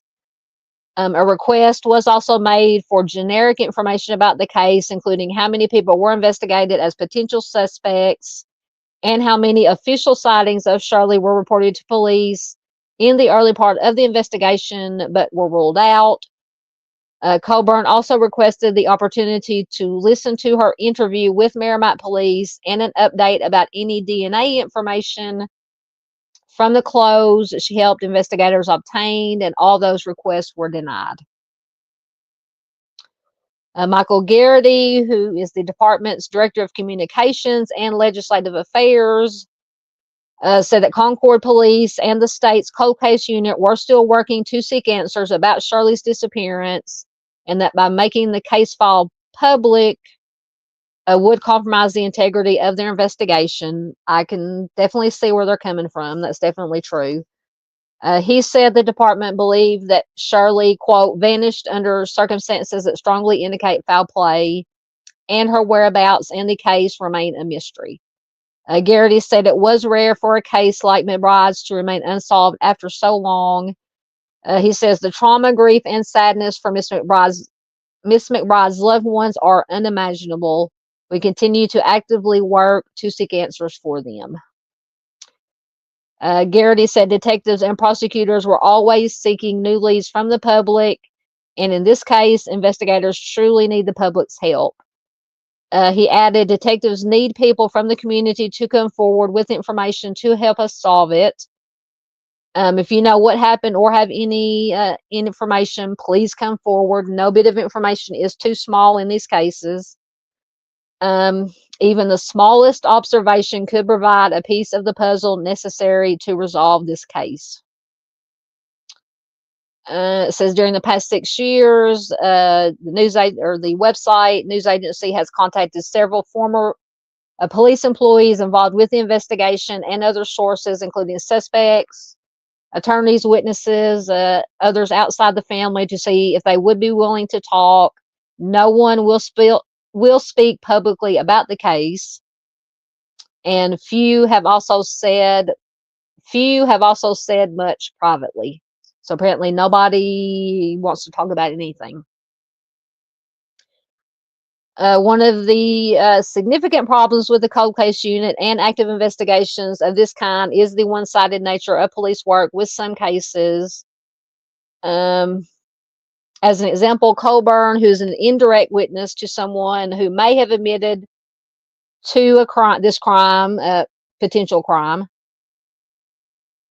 said no one has even ever interviewed her about her interaction with Davis or Raymond, despite leading investigators to the clothes and other information gathered by Merrimack police at the same time that Shirley went missing. She and her mother still periodically speak about the case. Colburn says, "I can't believe nothing has happened.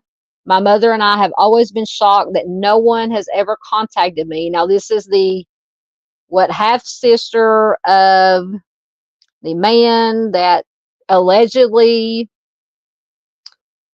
confessed to essaying and taking the life of a woman who was caught burning the clothes that were later identified by Shirley's parents as either they were sure they were or at least looked like clothing that Shirley was wearing. She says, "It is disappointing now that they won't allow me to hear myself being interviewed by police." So they won't even let her listen to her own police interview. Colburn said Davis and the clothes will lead to the case being solved. While optimistic, she added, "The recordings are the answer. They were right then and there pretty quickly. We were at the police station with the clothes and the story. I believe it is what happened." Let's see if there's anything else relative talking about another case. Just talking about the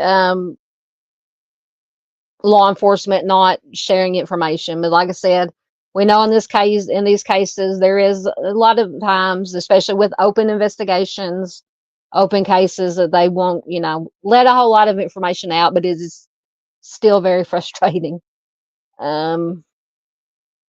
See if it has anything else about Shirley's case.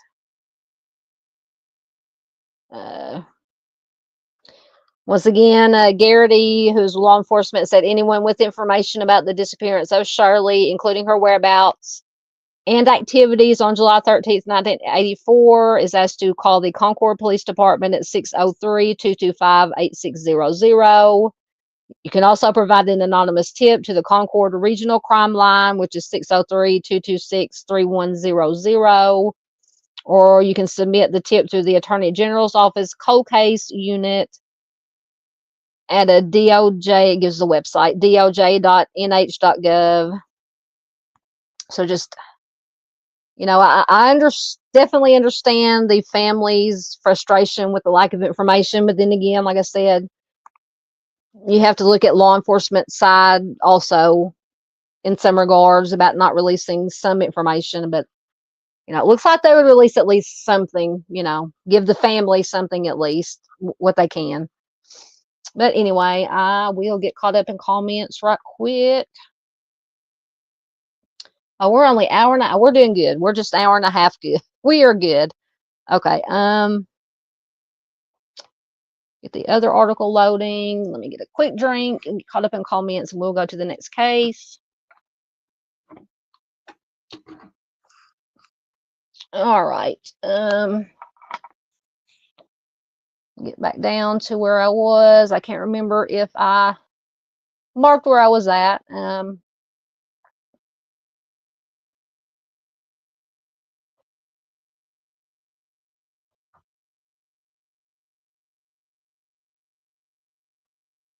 Trying to remember where I was at. One second. Oh, there we go. I found it. I did mark it. Thank goodness.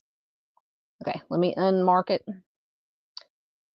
Okay, so the case I was asking about earlier, Butterfly Kisses, is Andrea Michelle Reyes. Is that the one that was found after 25 years?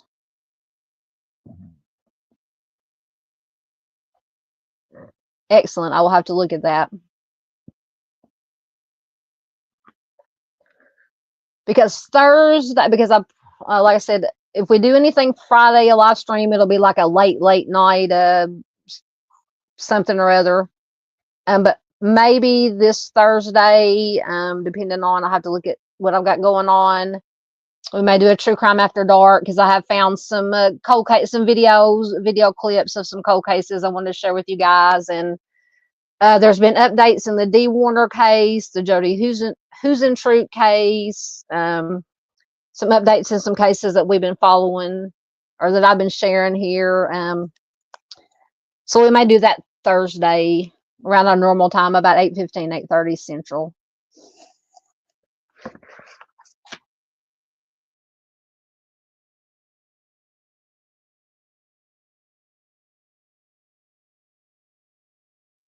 Sorry, guys. Had to blow my nose. My sinus, ever since we got back from Louisiana, my sinuses have been messed up again.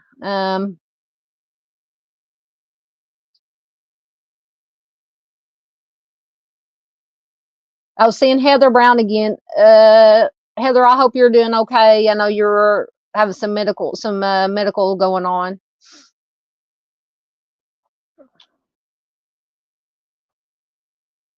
Okay, so Butterfly Kisses says, I'm just glad she was found. It says she's still in Mexico, but DNA tied her to her father. I'm glad that she was found. Absolutely.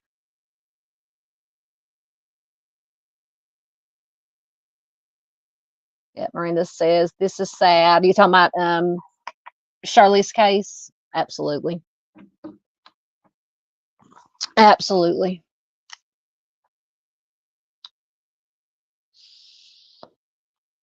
Okay, so she was originally from Connecticut.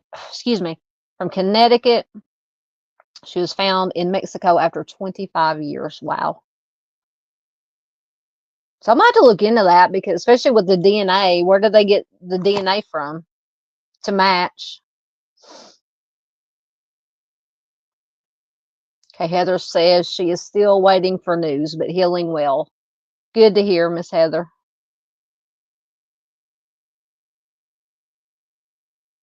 Miranda says that upsets me so much. Yeah, a lot about this. I don't know if you're referring to this case, to Shirley's case, but yeah, it's just, once again, we all understand about, law enforcement not letting a whole, a lot of things out, but, it's just so frustrating for the families.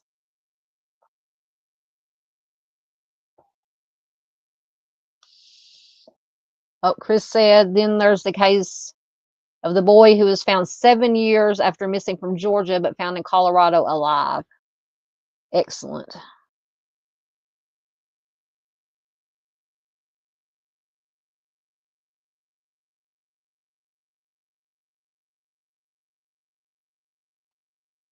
Which one are you talking about? Chris says the thing that is crazy about it is that the two guilty parties were arrested for breaking and entering.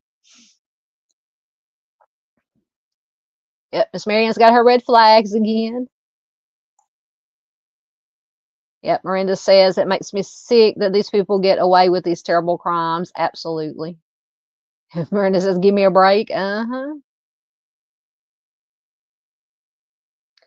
Miranda says, did they do DNA testing on the clothing?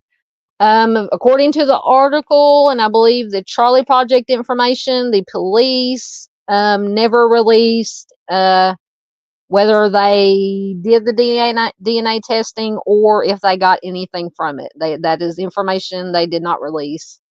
Let me go back and make sure that that is correct what I'm saying.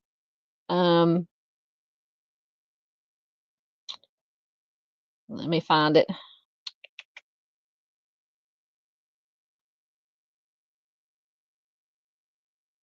Okay, it says the Concord Police Department, which was investigating Shirley's disappearance, they did not learn about the existence of the clothing until 2014. The Concord police took custody of the clothing at that time. They said they were going to test it for DNA, but it is unclear whether this was ever done. So that is all the information, unfortunately, that we have about the DNA, which that is very frustrating because if they had that clothing, regardless of whether or not This is just all my opinion, my thoughts. If you have somebody close to, I forgot what his name was, the guy, the suspect that allegedly confessed, was caught by his mother and his half sister. His half sister was the one who did go to the police. So they took the clothing eventually. And they didn't, regardless of, it might not have had anything to do with Shirley, but why take that chance of not testing it? So let's hope to God that they did. I mean, it's been what, how many years? She went missing at 84. My math is not good. A long time, 41 years, right? Almost 41 years. Don't know if it still exists, if it would have been preserved for this long to do any kind of DNA testing, if they didn't do it back then. If they did it back then, apparently they didn't release it publicly, any information. Let's just, like I said, hope upon hope that they did, but yep, absolutely ridiculous.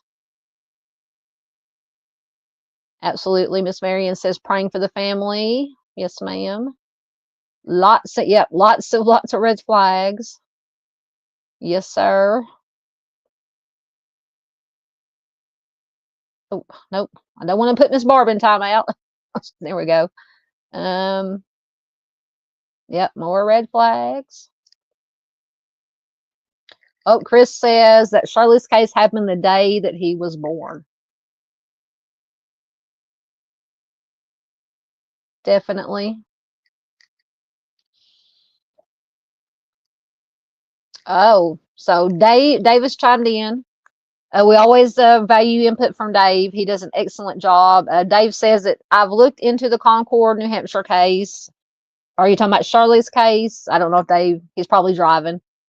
A lot. I've tried to link it to the Connecticut River Valley cases, same time frame, same locales, but to no avail. Thank you, Dave. Yeah. Wow. Yeah. Yeah. Miss Barb says the poor family. I couldn't even imagine this long. Prayers for them. Absolutely. Chris says, what about the other creeps who are in the area? Yeah, that's what I'm saying. Miss Barb says, give the family something, and Miss Barb would know.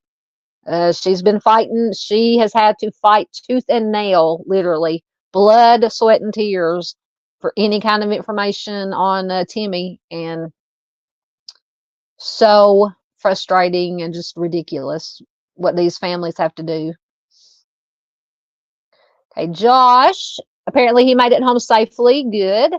Says her family apparently saw a photo of her in a newspaper about a fire and thought that she was in the background of the picture. How good can a newspaper picture be in 91? That is true. Yeah. Yeah, especially if she was in the background. Yeah. Because those old newspaper photos, very, very grainy. Yeah.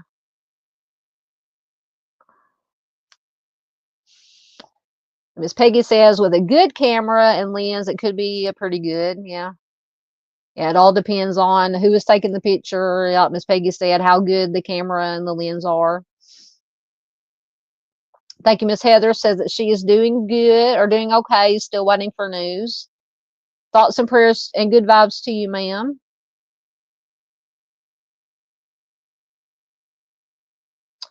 So Josh says, in Shirley's case, articles seem to mention that Ellie have never been able to identify the boyfriend. I wonder if they have since then. I don't remember any mention. Let's see. Yeah, it just says that she was going to visit her 21-year-old boyfriend at his place of work, which was Concord Litho, which was on Old Turnpike Road near the Merrimack River. So wow, so she was 15 years old at the time, and her boyfriend was 21. That is kind of in my opinion, kind of sketchy. There's Miss Duchess. I don't know if she's still here or not, but hello, Miss Duchess. Good that you popped in. Good to see you. I'm definitely going to be replay crew. When we get done here tonight, I'm going to put her, listen to her whole. She did her missing flyer. She always does a missing flyer or missing poster, missing flyer Monday live stream. Also, I'm always replay crew on that. I listened to a little bit of it live. Dropped in. She does excellent work, excellent advocate. She is in South Carolina. She covers a lot of the Carolina cases. So it's good to have Miss Duchess here.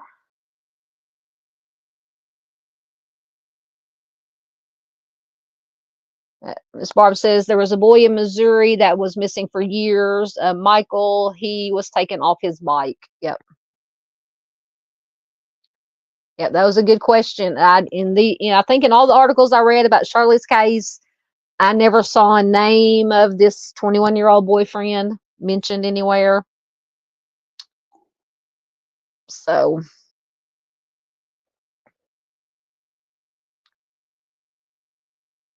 thank you, ma'am, so much. Duchess says number 27 liked and shared out. Thank you so much, ma'am.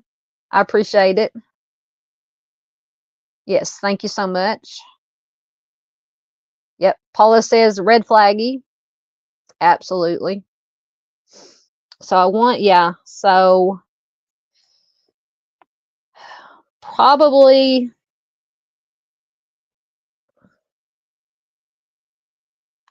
just going back over her information.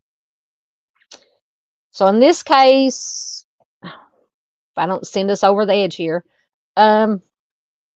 so we got the 21-year-old boyfriend, possible suspect, and then we have, excuse me, the Walter Davis II. He was the one who allegedly, supposedly confessed and had the clothes and was caught by his mother and half sister burning the clothes, which were then finally taken by the police in 2014. Unknown once again if they did actually test them for DNA. So 2 possible suspects, or it could be neither. It could be something completely different. That's just with these, especially these cold cases. There's so many, things get lost. Like they say, witnesses, people's memories fade. People pass away. People move away. Just you lose, so much every year that goes by. So much potential information that's out there that something somebody may have seen or heard, or it's just so sad. All right, get caught up right quick, and then we'll move to our next one.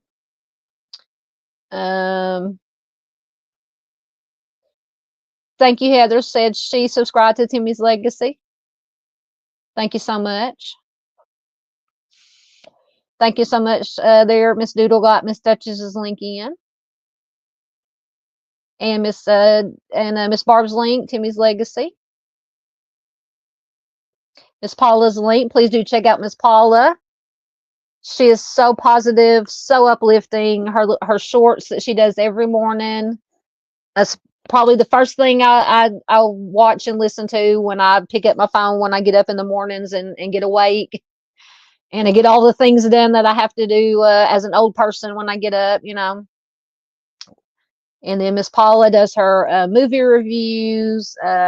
Just love Miss Paula. She is such a ray of sunshine.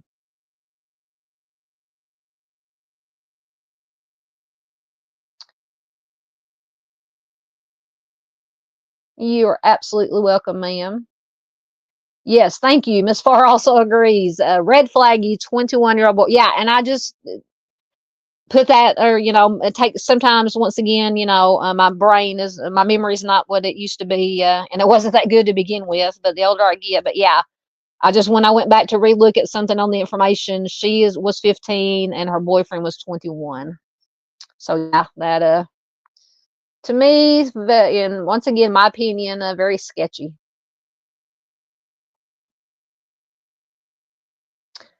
Thank you. Miss Doodle says Sean Hornbeck, Missouri, found safe after many years. That reunion was so wonderful. Oh, excellent. We love the happy endings. Thank you. Miss Duchess says she's here listening, eating a late dinner, and icing her hand. Yes. I think Miss Duchess is supposed to have surgery on her hand sometime this week, maybe Thursday. So thoughts, prayers, and good vibes going out to Miss Duchess. Hope you're feeling better soon.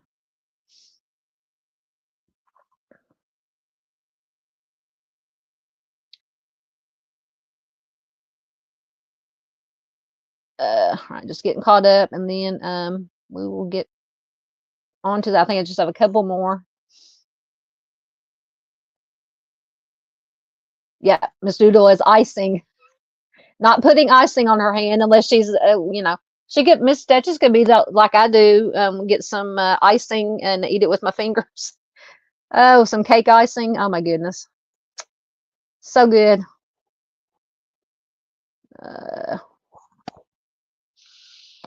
Yeah, Miss Duchess says she's having surgery on her broken hand Thursday. She's taking time off to rest. Absolutely.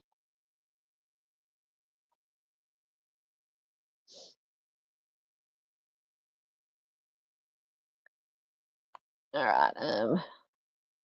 Nope.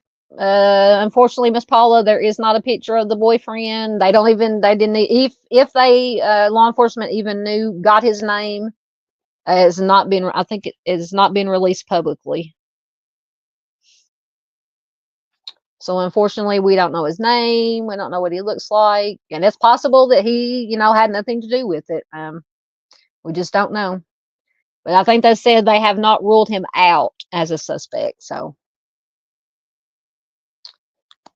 oh, Doodle says she gets excited when she sees icing. See, a woman after my own heart.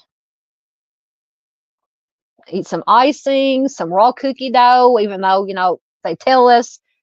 How many times have we heard that you don't eat raw cookie dough? It'll give you the raw eggs, and it'll give you. Good Lord, I've been eating raw cookie dough for 50 years. Hasn't killed me yet. Anyway, back on subject. Oh, is Josh leaving? I'm sorry if I missed Josh. Apparently he is going for the night. Thank you, Josh, for being here. Being a member. He also once again donated a membership that Dago got.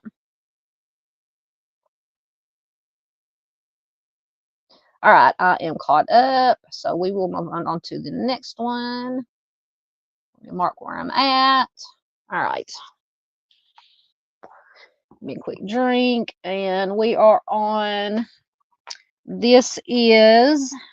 Oh, let me go back to his. I almost started reading Shirley's information again. Michael McClain.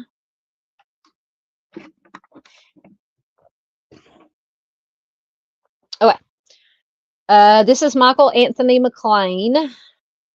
He has been missing since April 20th of 2019 from, once again, I'm going to try to pronounce this right, Nashua, Nashua, New Hampshire. I'm sure Dave will correct me, or Miss Paula if I'm wrong. Nashua, New Hampshire. He's a black male, 29 years old when he went missing. He'll be 35 years old as of 2025. At the time he went missing, he was 5'10", 190 pounds. Black hair, brown eyes. His hair was styled in braids or cornrows at the time of his disappearance. He had a goatee. It says he may wear green tinted contact lenses. His ears are pierced. He has multiple tattoos on his arms and hands, including waves, the name Justice, Justise, a design of a snake, a cross, a basketball, and the letter M. He also has tattoos on his chest. And his nicknames are Mike and Mike Nice. And he was last seen wearing a black shirt with a white logo, jeans, red and white sneakers, one or two gold chain necklaces, a bracelet, and a watch. So Michael was last seen once again in Nashua, New Hampshire on April 21st, 2019. He was at the Tropical Lounge on Hollis Street with some friends. While Michael and his friends were at the nightclub, there was an altercation in the parking lot between two women. It says one of whom Michael knew. It said that he tried to de-escalate the situation, but the crowd did not disperse until the police arrived at around something fell on my foot. The crowd did not disperse until the police arrived around 1:45 a.m. And he became separated from his friends after that. So after leaving the Tropical Lounge, Michael called his boss and said, there's some very strange, disturbing, or just scary things here. So after leaving the lounge, Michael called his boss and said, quote, "They're after me, more than one." And he also sent 3 text messages to a neighbor, reading "Help, LOL, our, OUR." One said, "What stood aloof?" And the other one said, "Eldridge, bro." So due to the weird nature of these texts, authorities believe that he was using the text dictation, like when you talk to text or whatever it's called. So that would make sense. And they said that Eldridge, he referred to Eldridge, it may have been a reference to Eldridge Street, which is near the nightclub. So he was sighted on video surveillance at a McDonald's restaurant at around 2 a.m. and then entering and exiting a parking garage at Riverfront Landing in the area of Bancroft Street and the Merrimack River at around 3:30 a.m. So the 3:30 a.m. sighting, this is the last sighting of him. So the next day, he did not show up for work, which I said is very uncharacteristic of him. He did not contact his mother or grandmother over the Easter holiday weekend. He did not call his sister on her birthday. And all calls that were placed to his phone went directly to voicemail. Never been seen or heard from again. He does have a bachelor's degree in criminal justice from Hampshire College, which is now called Mount Washington College. At the time of his disappearance, he worked for Easter Seals in New Hampshire, which is a nonprofit organization that provides resources for people with disabilities, veterans, and senior citizens. And his job involved working with autistic children. So unfortunately, his case is unsolved. So if you have any information about Michael's case, you can call the Nashua Police Department at 603-594-3500. I think I had a couple of short articles on Michael's case. Yeah, Miss Marian's got her red flags. Wait, she says, "Congratulations on your membership, Timmy's Legacy." Did Miss Barb get a membership? Did I miss something? What I remember?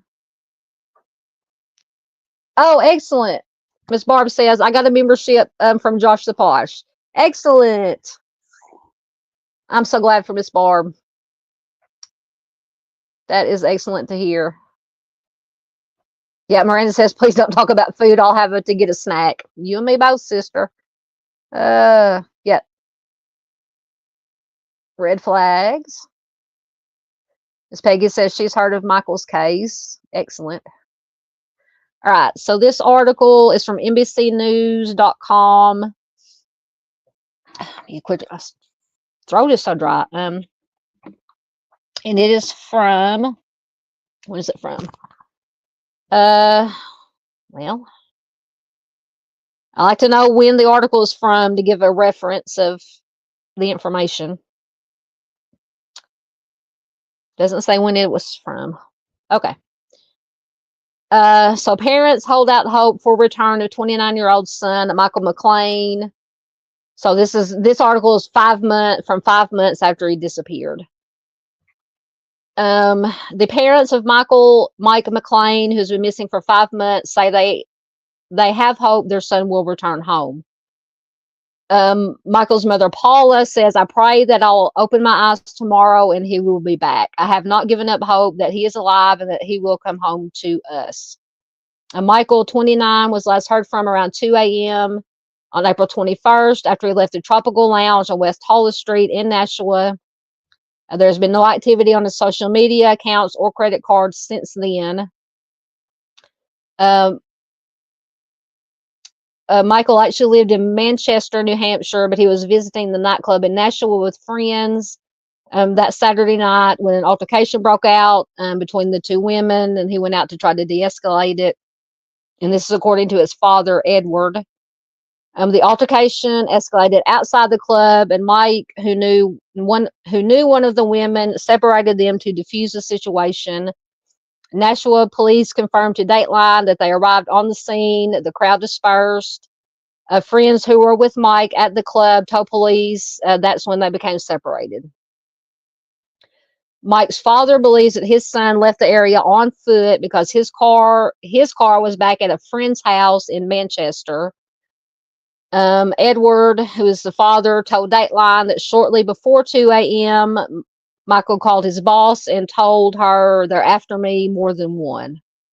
So I'm wondering if maybe this is just a little bit of speculation. We don't, try not to speculate a whole lot, but with him saying, they're after me more than one, maybe it had something to do with him trying to break up this fight or this, argument fight between the two ladies, and somebody in the crowd didn't like it or whatever, and something occurred after, just a possibility to think about.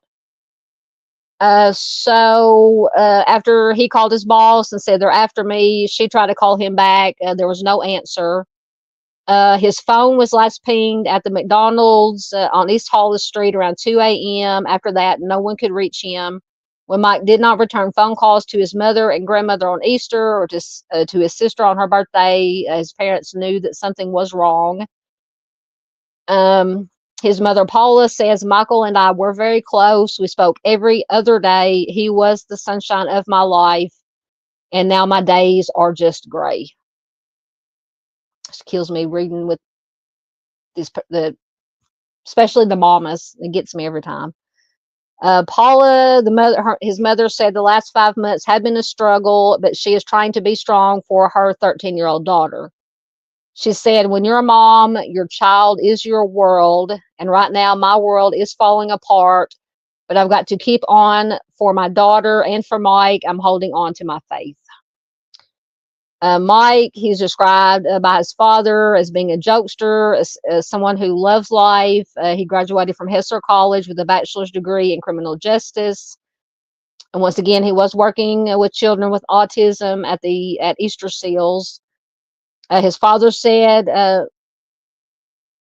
Michael would not just walk away like that.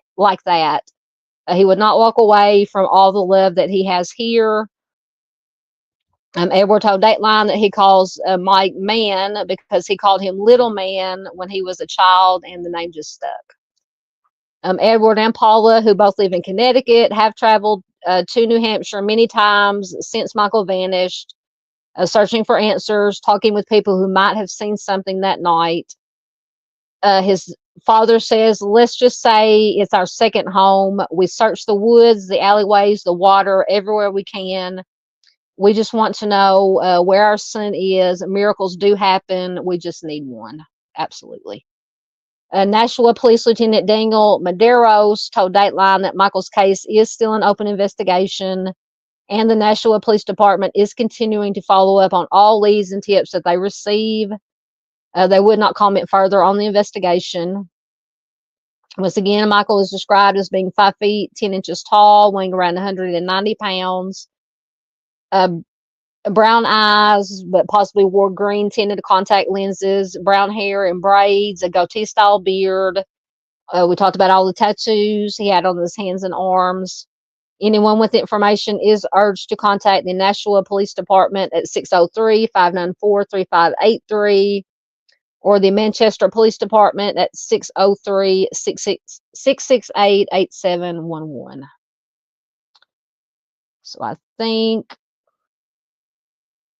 I did have maybe another short article.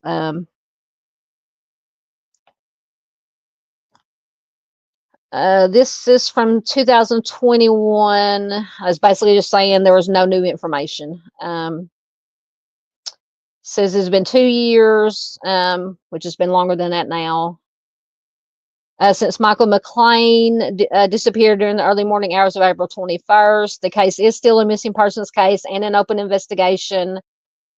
But police, according to Lieutenant Patrick Hannon of the Nashville Police Department, they have ruled out some scenarios, and investigators do not suspect foul play or suspicious in nature. Obviously, police have more information than we do, but they must have had something. I don't know why they wouldn't consider it suspicious, especially with the phone call and the text messages.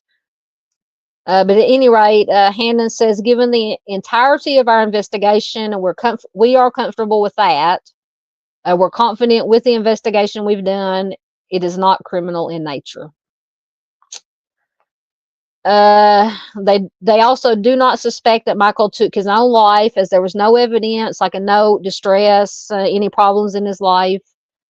Police, however, do continue to get leads, which is why the case is still open. Hannon says you always leave that door open with open cases where bodies are not recovered. So the presumption that the McClain case is not criminal in nature is based on surveillance video from a number of locations, including several gas stations around the city.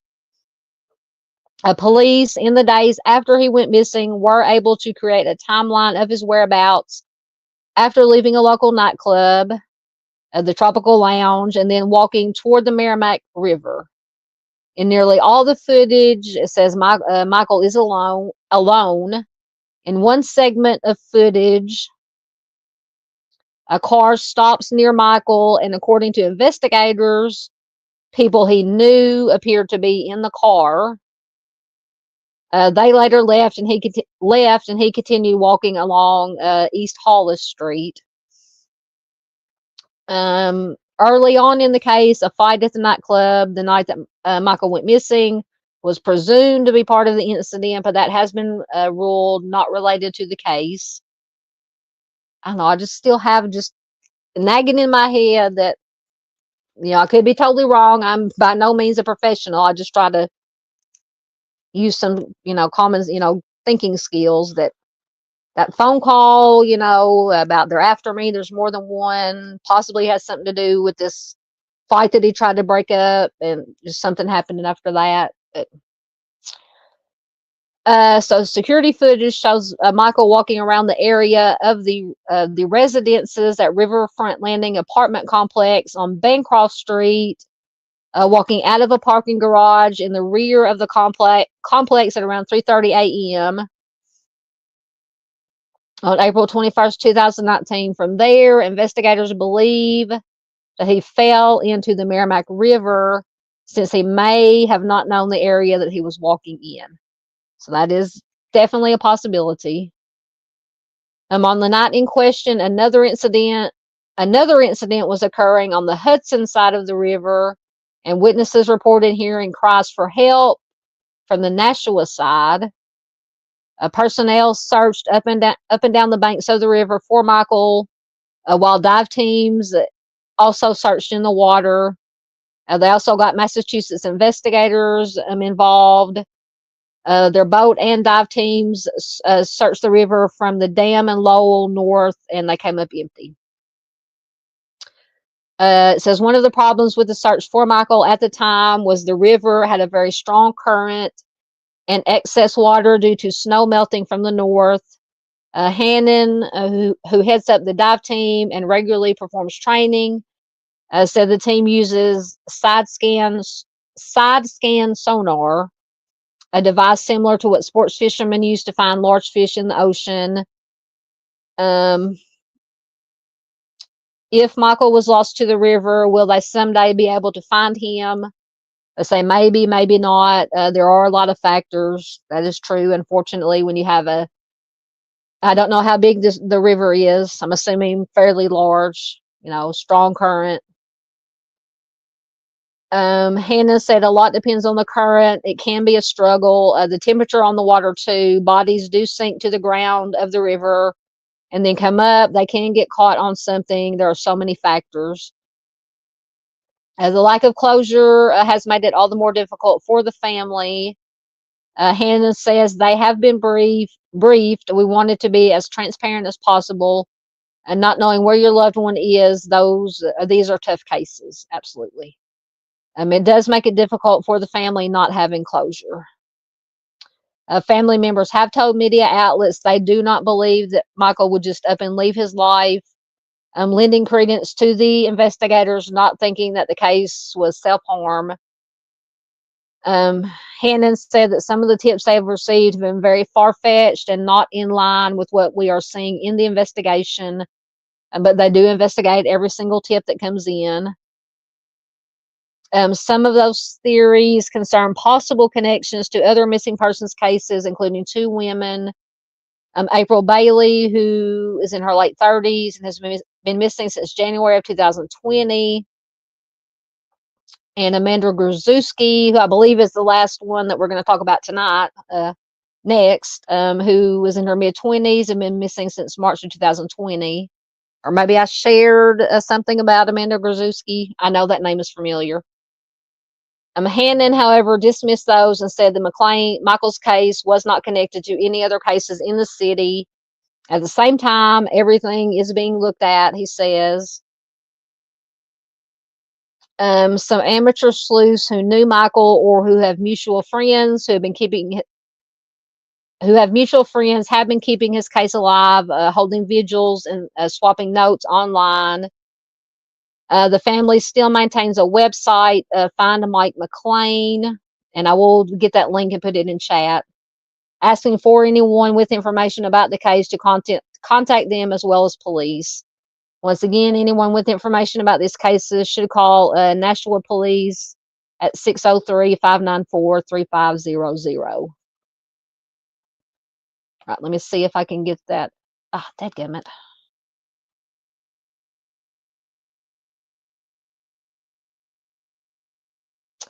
Says the site cannot be reached. If somebody could look it up, it's called Find Mike McClain. It's a website. It may just be my farm signal. It's not loading anything, but it's loading everything else. Anyway, I was going to put the link in, but it will not come up. So yeah, I mean, once again, very sad case. So in my opinion, but feel free to let me know what you guys think. I mean, obvious possibilities that, like I said, he could have fallen into the river if he was out walking and didn't know where he was, didn't know the surroundings well.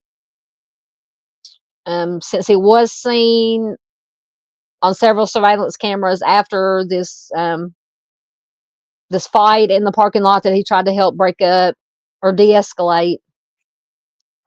But I still wonder about the phone call and the text. I mean, that's something that's going to stick in the back of my head. It's going to nag me when I think about this one. But, I'm not saying, that police didn't do due diligence and are still doing it. But, I'm sure they checked it all out. But it's just very strange when you have a phone call like that and text, But anyway, let me get caught up in comments. And like I said, I think we have one more case and we will be done. All right, let me get back down to where I was at. There we go.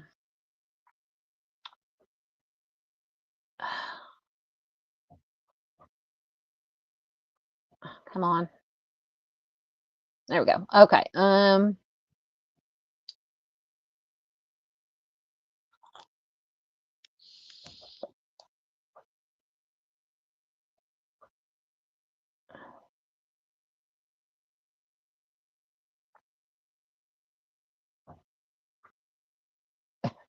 Heather, are you talking about the comment I made about the eating the raw cookie dough? Heather says, my daughter is a vintage reseller. Cool.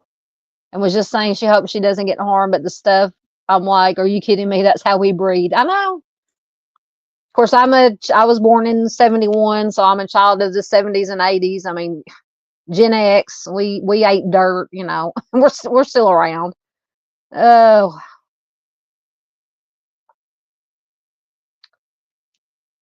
I think I went down too far. Hold on. Oh, Miss Marianne's got, yep, her red flags. Yes, there's some, yeah, there's just, I don't know, something about that phone call. I mean, why would he make a phone call and say they're after me? There's more than one or more than one. Mm. I don't know. They might, you know, because it said, you know, even though he would, and I'm not trying to bring up drama or, you know, any speculation, but it's just, you know, even though he was sighted on those cameras, you know, he either fell, you know, could have fallen in the river, or he just wasn't caught on any other cameras and something else could have happened. We don't know. It just bothers me about that. I know I keep harping about that phone call, but it just sticks in my brain. Paula says, is it possible that he left on his own? Anything is possible, unfortunately, but you know, according to his family, it said that it would not be like him to just leave. But you know, anything is possible. Miss Marion said, did he have any children? I don't think so. Let me go back to his information, because usually in the Trolley Project information, it'll mention if he had children. I don't think he did. Just says he had the bachelor's degree in criminal justice. He worked for Easter Seals. He worked with autistic children. It does not mention him having any children of his own. All right, I think I am caught up once again. Oh my goodness. Hold on. What did I just do? Hold on one second. My chat disappeared. There we go. We're back. Okay. Oh goodness. Absolutely. Miss Marion said he seemed like he was a beautiful soul. Yes. Yeah. Anybody who works with just children in general, but you know, autistic children. He worked with um, disabled people, veterans, in his work with Easter Seals. So yeah, absolutely. All right, we'll mark right there. See who we got next. Oh, if I can get my slides to work, there we go. Should be Laureen Rahn. That's who the last one is. I believe she's the last one. All right. So this is Laureen Ann Rahn. She's been missing since April 26, 1980, from Manchester, New Hampshire. This is considered a non-family abduction. She is a white female. She was just 14 years old when she went missing. She will be 58 years old as of 2025. At the time she went missing, she was 5'4" and 90 pounds, with brown hair and blue eyes. She had a prominent scar on her upper leg.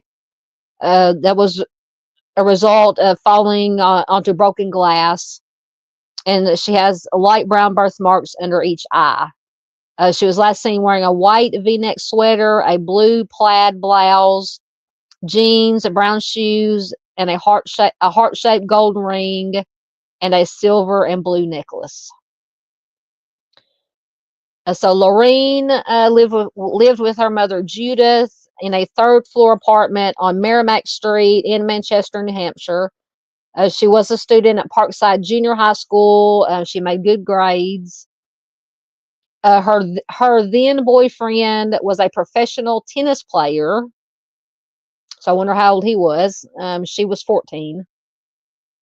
So unless he was a child prodigy, so he was a professional tennis player, and he and Judith were they were out of town at a tennis tournament. Oh, never mind. Her mother's then boyfriend. Sorry, I got confused. So her mother's then boyfriend was a professional tennis player. So her mother and her mother's boyfriend were out of town at a tennis tournament when Laureen disappeared on April 26th. It said that she did normally go with them, but that day she had asked to be allowed to stay home. Her mother agreed. This was during spring break at the school. So that evening, Laureen, a male friend, and a female friend spent some time drinking beer and wine in Laureen's apartment.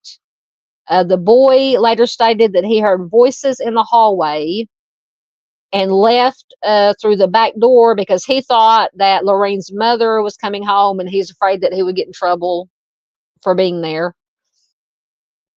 And he said that he heard Laureen lock the door behind him. So when Judith, Laureen's mother, arrived home at midnight, she noticed that the light bulbs in the hallways on all 3 floors of the apartment building had been unscrewed. Everybody get your red flags going. I know Miss Marion's got hers probably.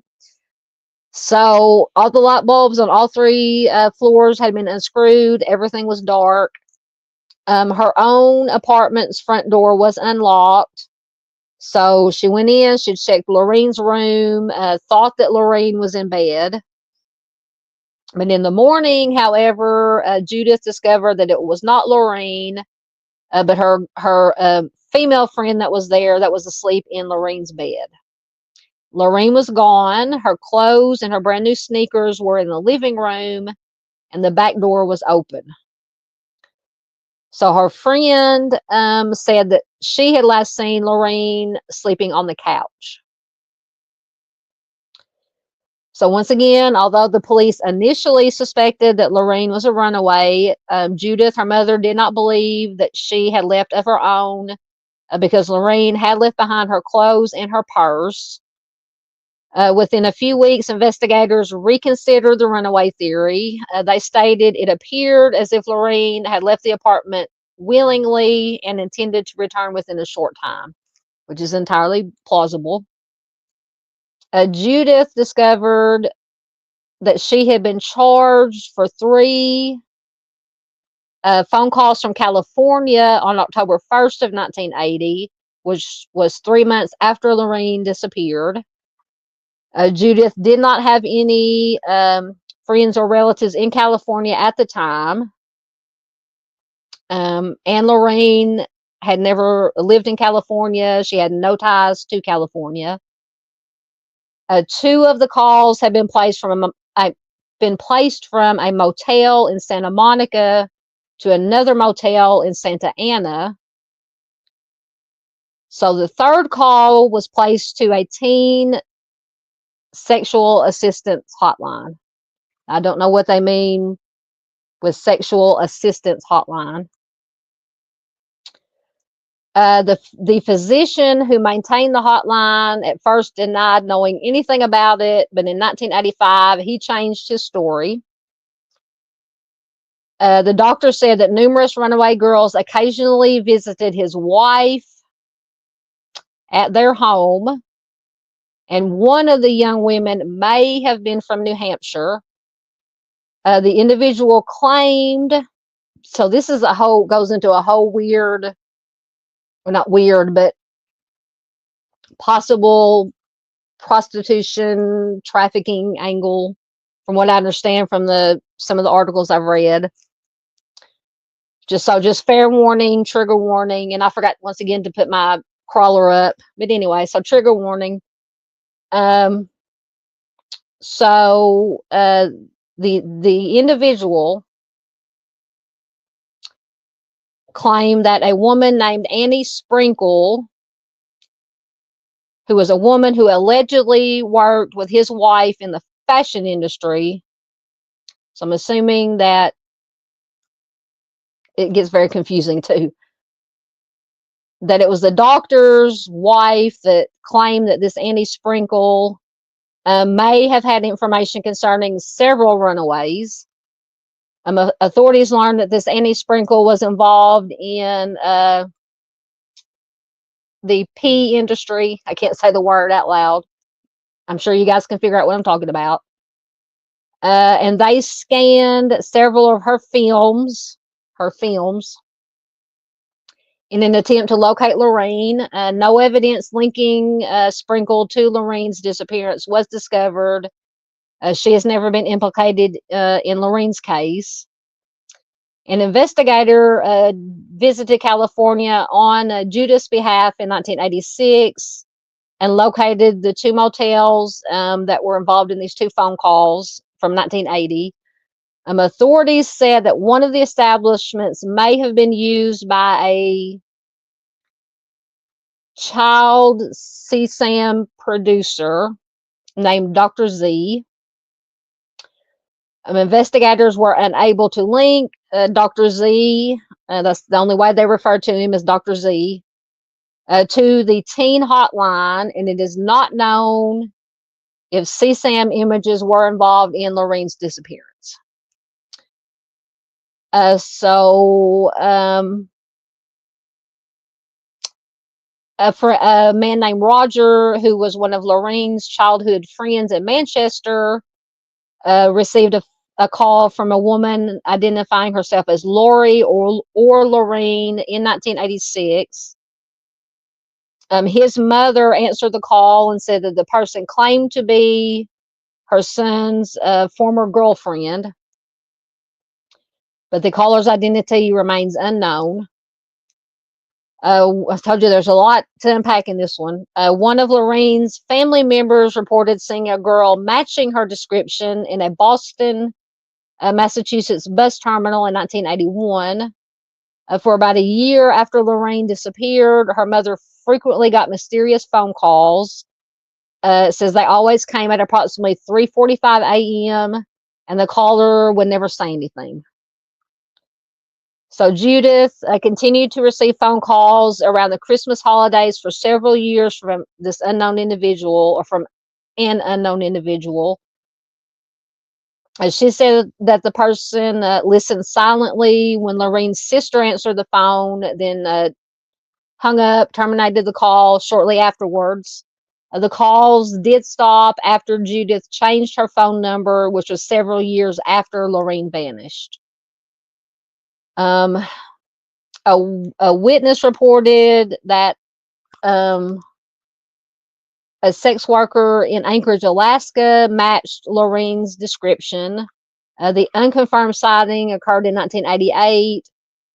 Authorities said that the witness based his recollection on her 1980 photo. This woman was not believed to be Laureen as a result of the time lapse. So interestingly, the boy who was with Laureen and her female friend the night that she disappeared, who took off out the back door when he said he thought he heard somebody coming in the door, thought that her mom and her boyfriend were coming in, and went out the back door. He took his own life in 1985. It says he was never considered a suspect in her case. So it'd just be possible he had, other things going on. Judith, her mother, moved to Florida during the years after Laureen's disappearance. She remarried. She does believe that Laureen did place the 3 California phone calls in October of 1980. It says that Laureen enjoyed singing and dancing at the time of her disappearance. She dreamed of becoming an actress. Judith believes that she is still alive, and some of Laureen's acquaintances may know more about her disappearance than they disclosed in 1980. Investigators continue to suspect that foul play was involved in her case, which remains unsolved. It says Denise Denault, which was a 25-year-old woman who lived just 2 blocks from Laureen, disappeared 6 weeks after Laureen did and was never found. It says that she and Laureen resembled each other in spite of the age difference, but there's never been any solid connection that their disappearances were linked. Excuse me. Some agencies may list April 27th, 1980, as the date of Laureen's disappearance. So, like I said, lots of stuff going on, lots of possibilities in this case. But please let me know in chat what you guys think. So if you have any information regarding Laureen's case, you can call the Manchester Police Department at 603-668-8711. I think I have maybe a short article for Laureen. My back is hurting. If it'll come up.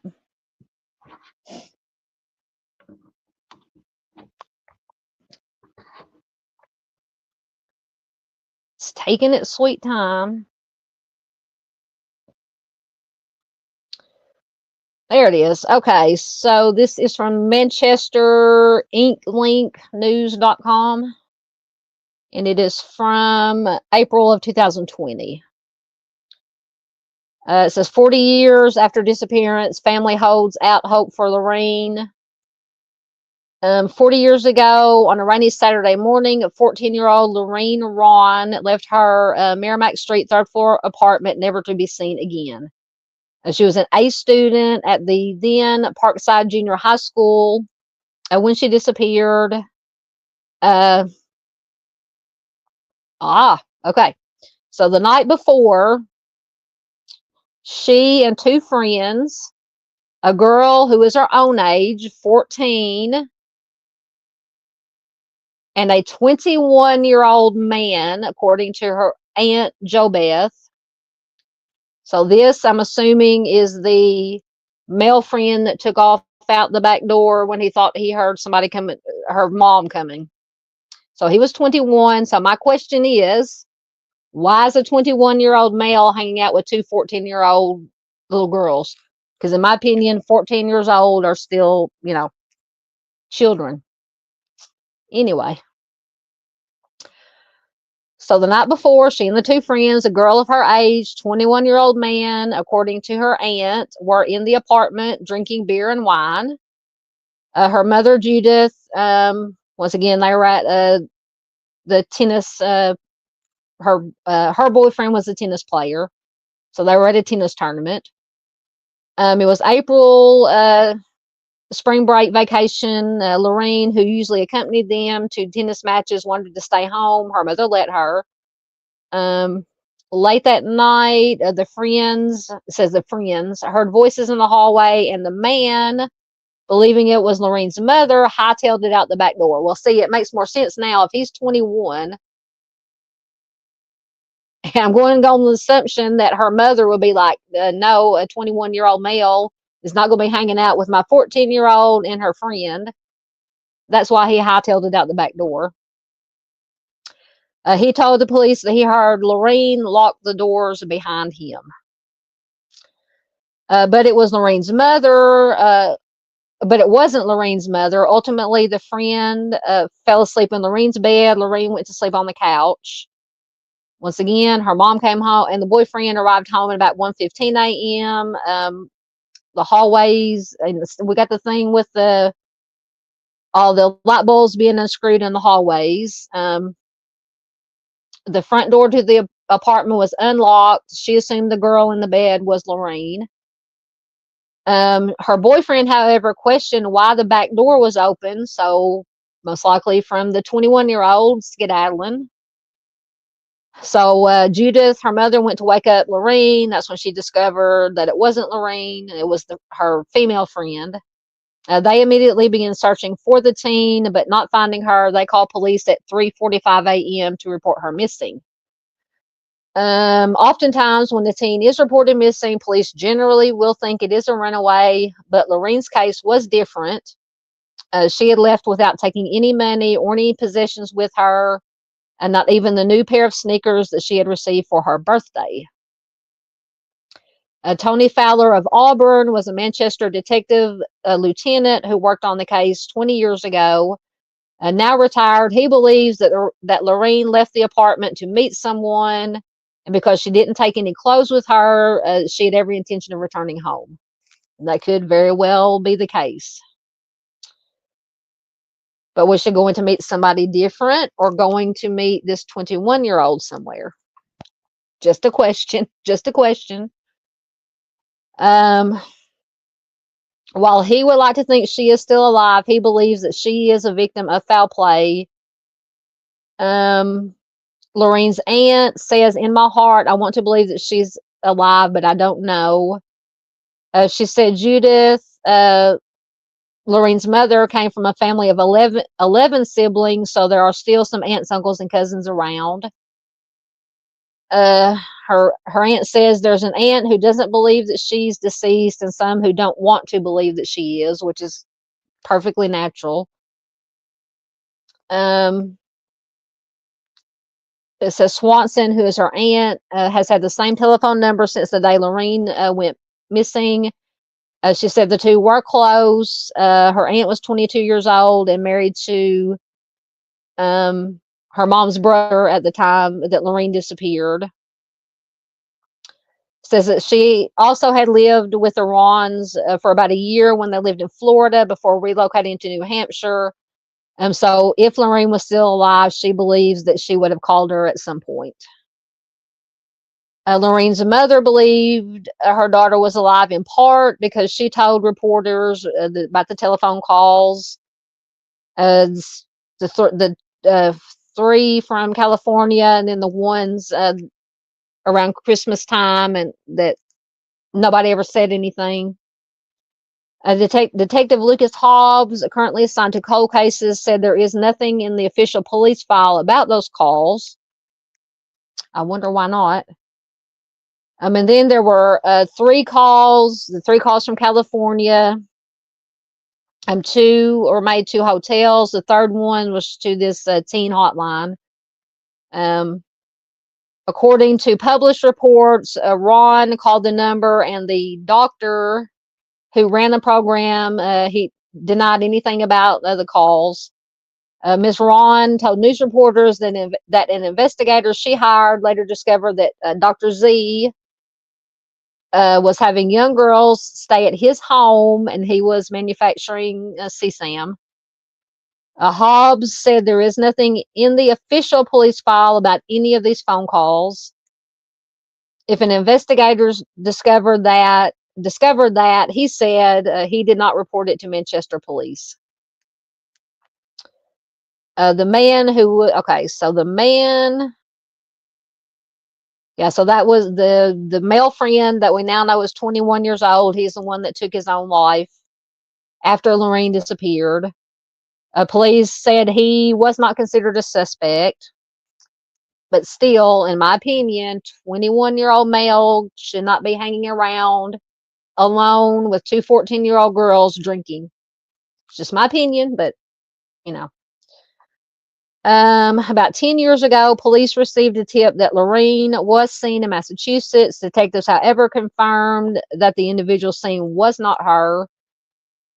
Swanson, who is her aunt, said that she hoped an article about her niece, should she be alive, will let her know that family members have not forgotten her and think about her often.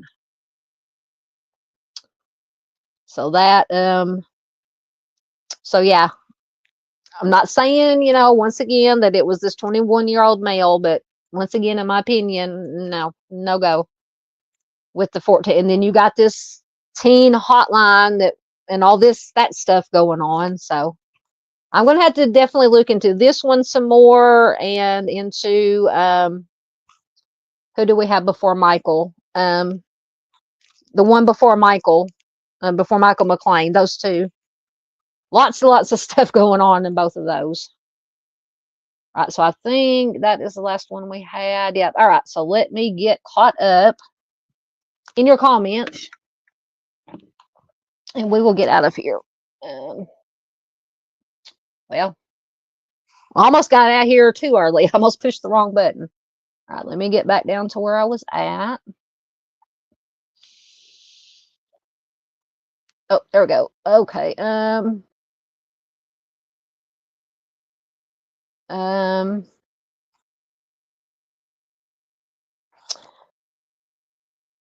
So Jody says, we have had a missing person since September 1984.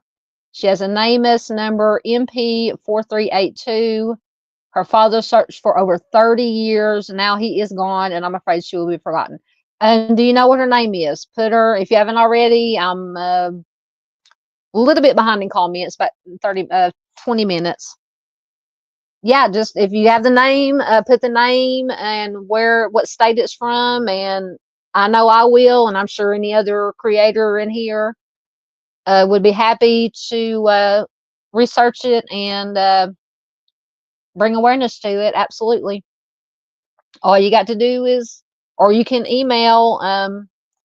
My email is southerngaltruecrime@hotmail.com.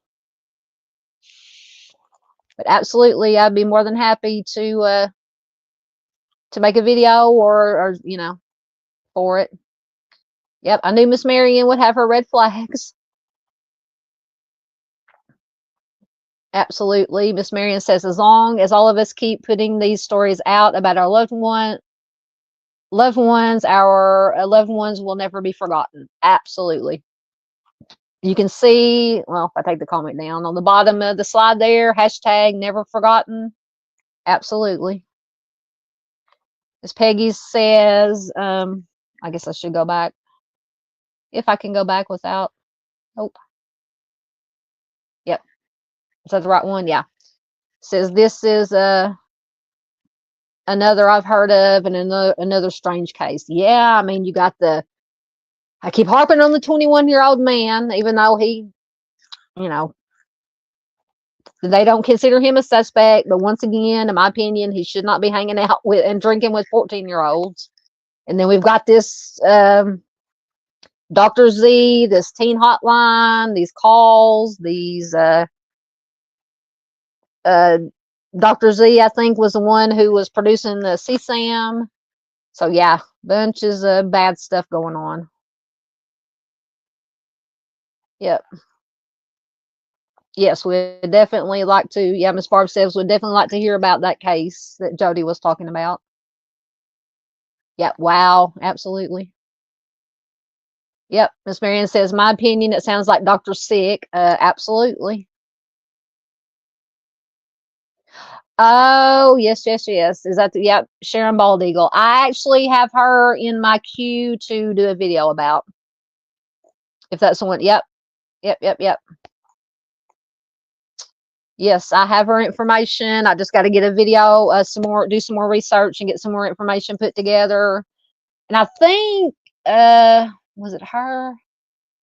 I haven't seen her, but I think Miss Lisa Joe knows a lot about that case too. We might end up doing a live stream because I think it was Sharon Bald Eagle. If not, I will at least get a video done for her. Absolutely. Yep. Miss Paula says, did they question any of her friends? Not. Let me go back and check the information. Not that it said in any of the articles that I looked at. Because it had the 21-year-old male. He ended up taking, he took his own life after she disappeared. I would just go on the assumption that hopefully they did question the female friend that was there, that was actually sleeping in Laureen's bed, and Laureen was sleeping on the couch. I mean, you would hope that they did question anybody and everybody. Absolutely. Miss Marion says, please share, share, share. That is true. Miss Peggy says the young man that took his life maybe felt guilty because he left. Absolutely. Maybe thought if he had been there, she would still be here. That absolutely possible.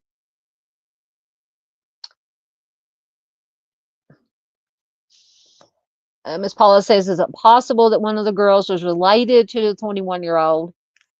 Possible, but I mean, I would hope that if he was related, that they would have mentioned that. But I mean, it's possible. It's possible. You are more than welcome. You are more than welcome. Dave is still here, or he was as of about 10 minutes ago. Good to see you're still here, Dave. Oh my goodness. Dave says, just saw some crazy person drive off the road on purpose. They drove off the road on purpose, or is it snowy up there? Oh my goodness. Now, see, I've not on purpose driven off the road one time in the snow, which it wasn't the snow that got me. It was the ice that was underneath the snow. Miss Heather's still here too. Thank you, Miss Heather. Thank you, everybody, for sticking around. We're just about done. We're almost at the 3-hour mark. That's not bad at all for us. Yeah. Yeah, Miss Peggy says, sounds crazy. Yeah.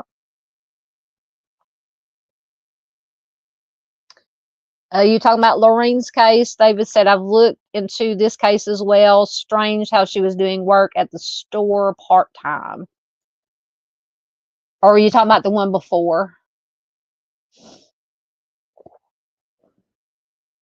Oh. Oh, Dave said his phone charger is still not working. Oh, my goodness. Yeah, Miss Marion also asked if they talked to any of her friends. I would hope so, but you never know. Thank you, Miss Paula. Yep, red flaggy city. Yeah, so I mean, they said that the theory is that she left the apartment willingly to meet somebody, which is entirely, I would agree with that. I mean, but it's just like, who was she going to meet? That's the $1 million question.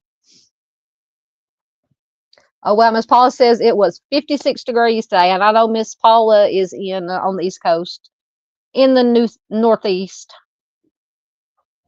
Yeah, it got up to like almost 70 here today. It's supposed to get up into the 80s tomorrow. All right, I think I am caught up. Yep, Miss Barb says, I hope they're okay. Did you stop to check on them, Dave? The people who drove off the road? Yes, Miss Paula is in Durham, New Hampshire.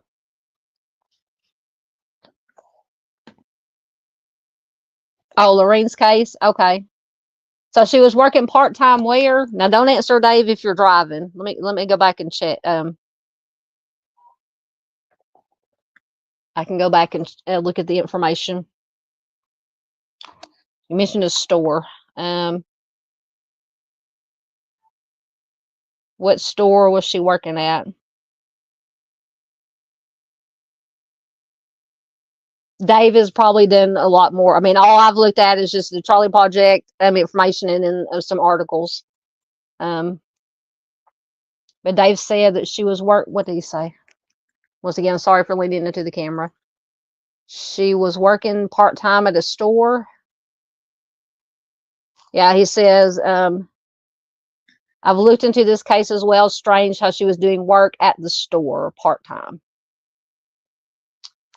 Dave, you may have to talk about I don't know what you have planned for your live stream Saturday night, but you may have to dive into this a little bit more.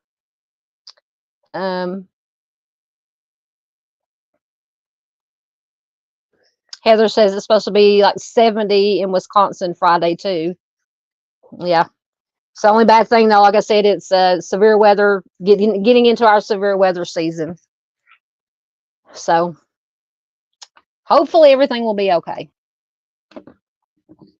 But I know where the nearest storm cellar, hidey hole, and all the safe we have in our town. We have a lot of safe rooms. The fire department, their whole building is a safe, what they call safe rooms. And then the elementary school, the hallways, and the new gym they built for the high school. The new high school has lots and lots of safe rooms. So they open all those rooms up, or places up when severe weather happens. So anybody that doesn't have a storm shelter can go there. Anyway, totally off topic. All right, so that was the last one we had, right? Okay. All right, so I'm gonna quit blabbing my mouth now. Thank you everybody for being here. Once again, thank you to all the membership milestones, all the everything else. What else do we have? The gifted memberships from Josh and Miss Farr. And once again, Farr's been a member for how long? 6 months. Arctic for 6 months. Just trying to go back over the Josh for 6 months. A lot of 6-monthers. Farr and Josh each gifted a membership. Miss Kimber has been a member for 8 months. She says she's proud to be a dumpster diver. Thank you, Miss Kimber. We are glad that you are in the dumpster with us. We are digging out information to share, to bring awareness. That's what we're doing in the dumpster. So we're doing good things in the dumpster. All right, guys. So like I said, maybe Thursday, if I can work, see what I got going on Thursday. Because Friday I won't be able to, because it's this Friday. About every other Friday we have family game night. We go over to my brother's, my youngest one who lost his wife, and me and my mom and my brother and my nephew and his girlfriend play games, Yahtzee, Monopoly, Uno, whatever, and just hang out together, spend time, and have family time and game night. So I think that is probably this Friday. But depending if you guys want to, Thursday, if I can work it in, we'll just do a normal time, 8:30 Central, 8:30ish Central, True Crime After Dark. Just to share some more cold cases. I got some video clips, and then maybe Friday night, late night, might do a fun something once again to celebrate the 2-year anniversary of the channel, which was February 13th, I believe. So anyway, and I'll have videos that will be uploaded Wednesday and Friday, I believe, if I scheduled everything right. So thank you, everyone. Thank you, Miss Heather. Thank you, Miss Farr.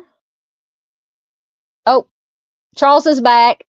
Uh-oh, did you just now get back? I'm glad you made it back. Thank you, Miss Barb. Always. Thank you, Miss Paula.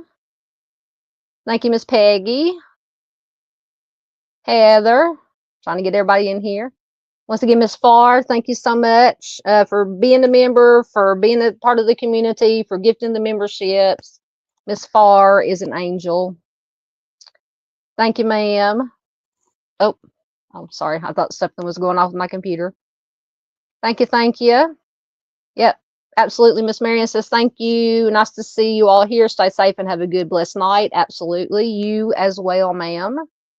Thank you, Miss Peggy. Oh, Heather says, I used to have nightmares. I was always trying to outrun the tornado and got locked out of a storm cellar. Yeah. I mean, there have been times that when I was a preteen, a kid, that we would be spending either Christmas Eve or Christmas Day in the storm cellar because the tornadoes everywhere. Yes, absolutely, Dave. Be safe out there on the roads. Okay, Dave said in Laureen's case, it was a convenience store. Forgot the name of it. That's fine. We can look at it. We'll look at it.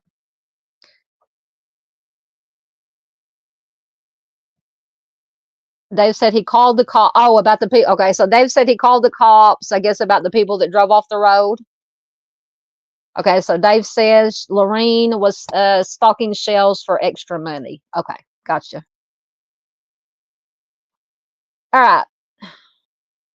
All right, once again, thank you, everybody. Oh, hold on. I got some more comments. Wait, I know I saw Dino. Dino was still here. Oh, thank you, Dino. Dino. Yeah, Heather said sneaky Dino. Dino's been lurking. That's fine. Yeah, we love our lurkers. Thank you, lurkers. Thank you, replay crew. We love our replay crew. Absolutely. Absolutely. Yep, absolutely. Stay safe on the roads. All right, guys, I'm going to quit blabbing now and get out of here. I love you guys. Once again, hopefully I'll see you Thursday, maybe late Friday night for something fun if you guys are up to it. Until then, have a good week. Take care of yourselves. Don't be paranoid. Just be aware. Always be aware of your surroundings. Be safe.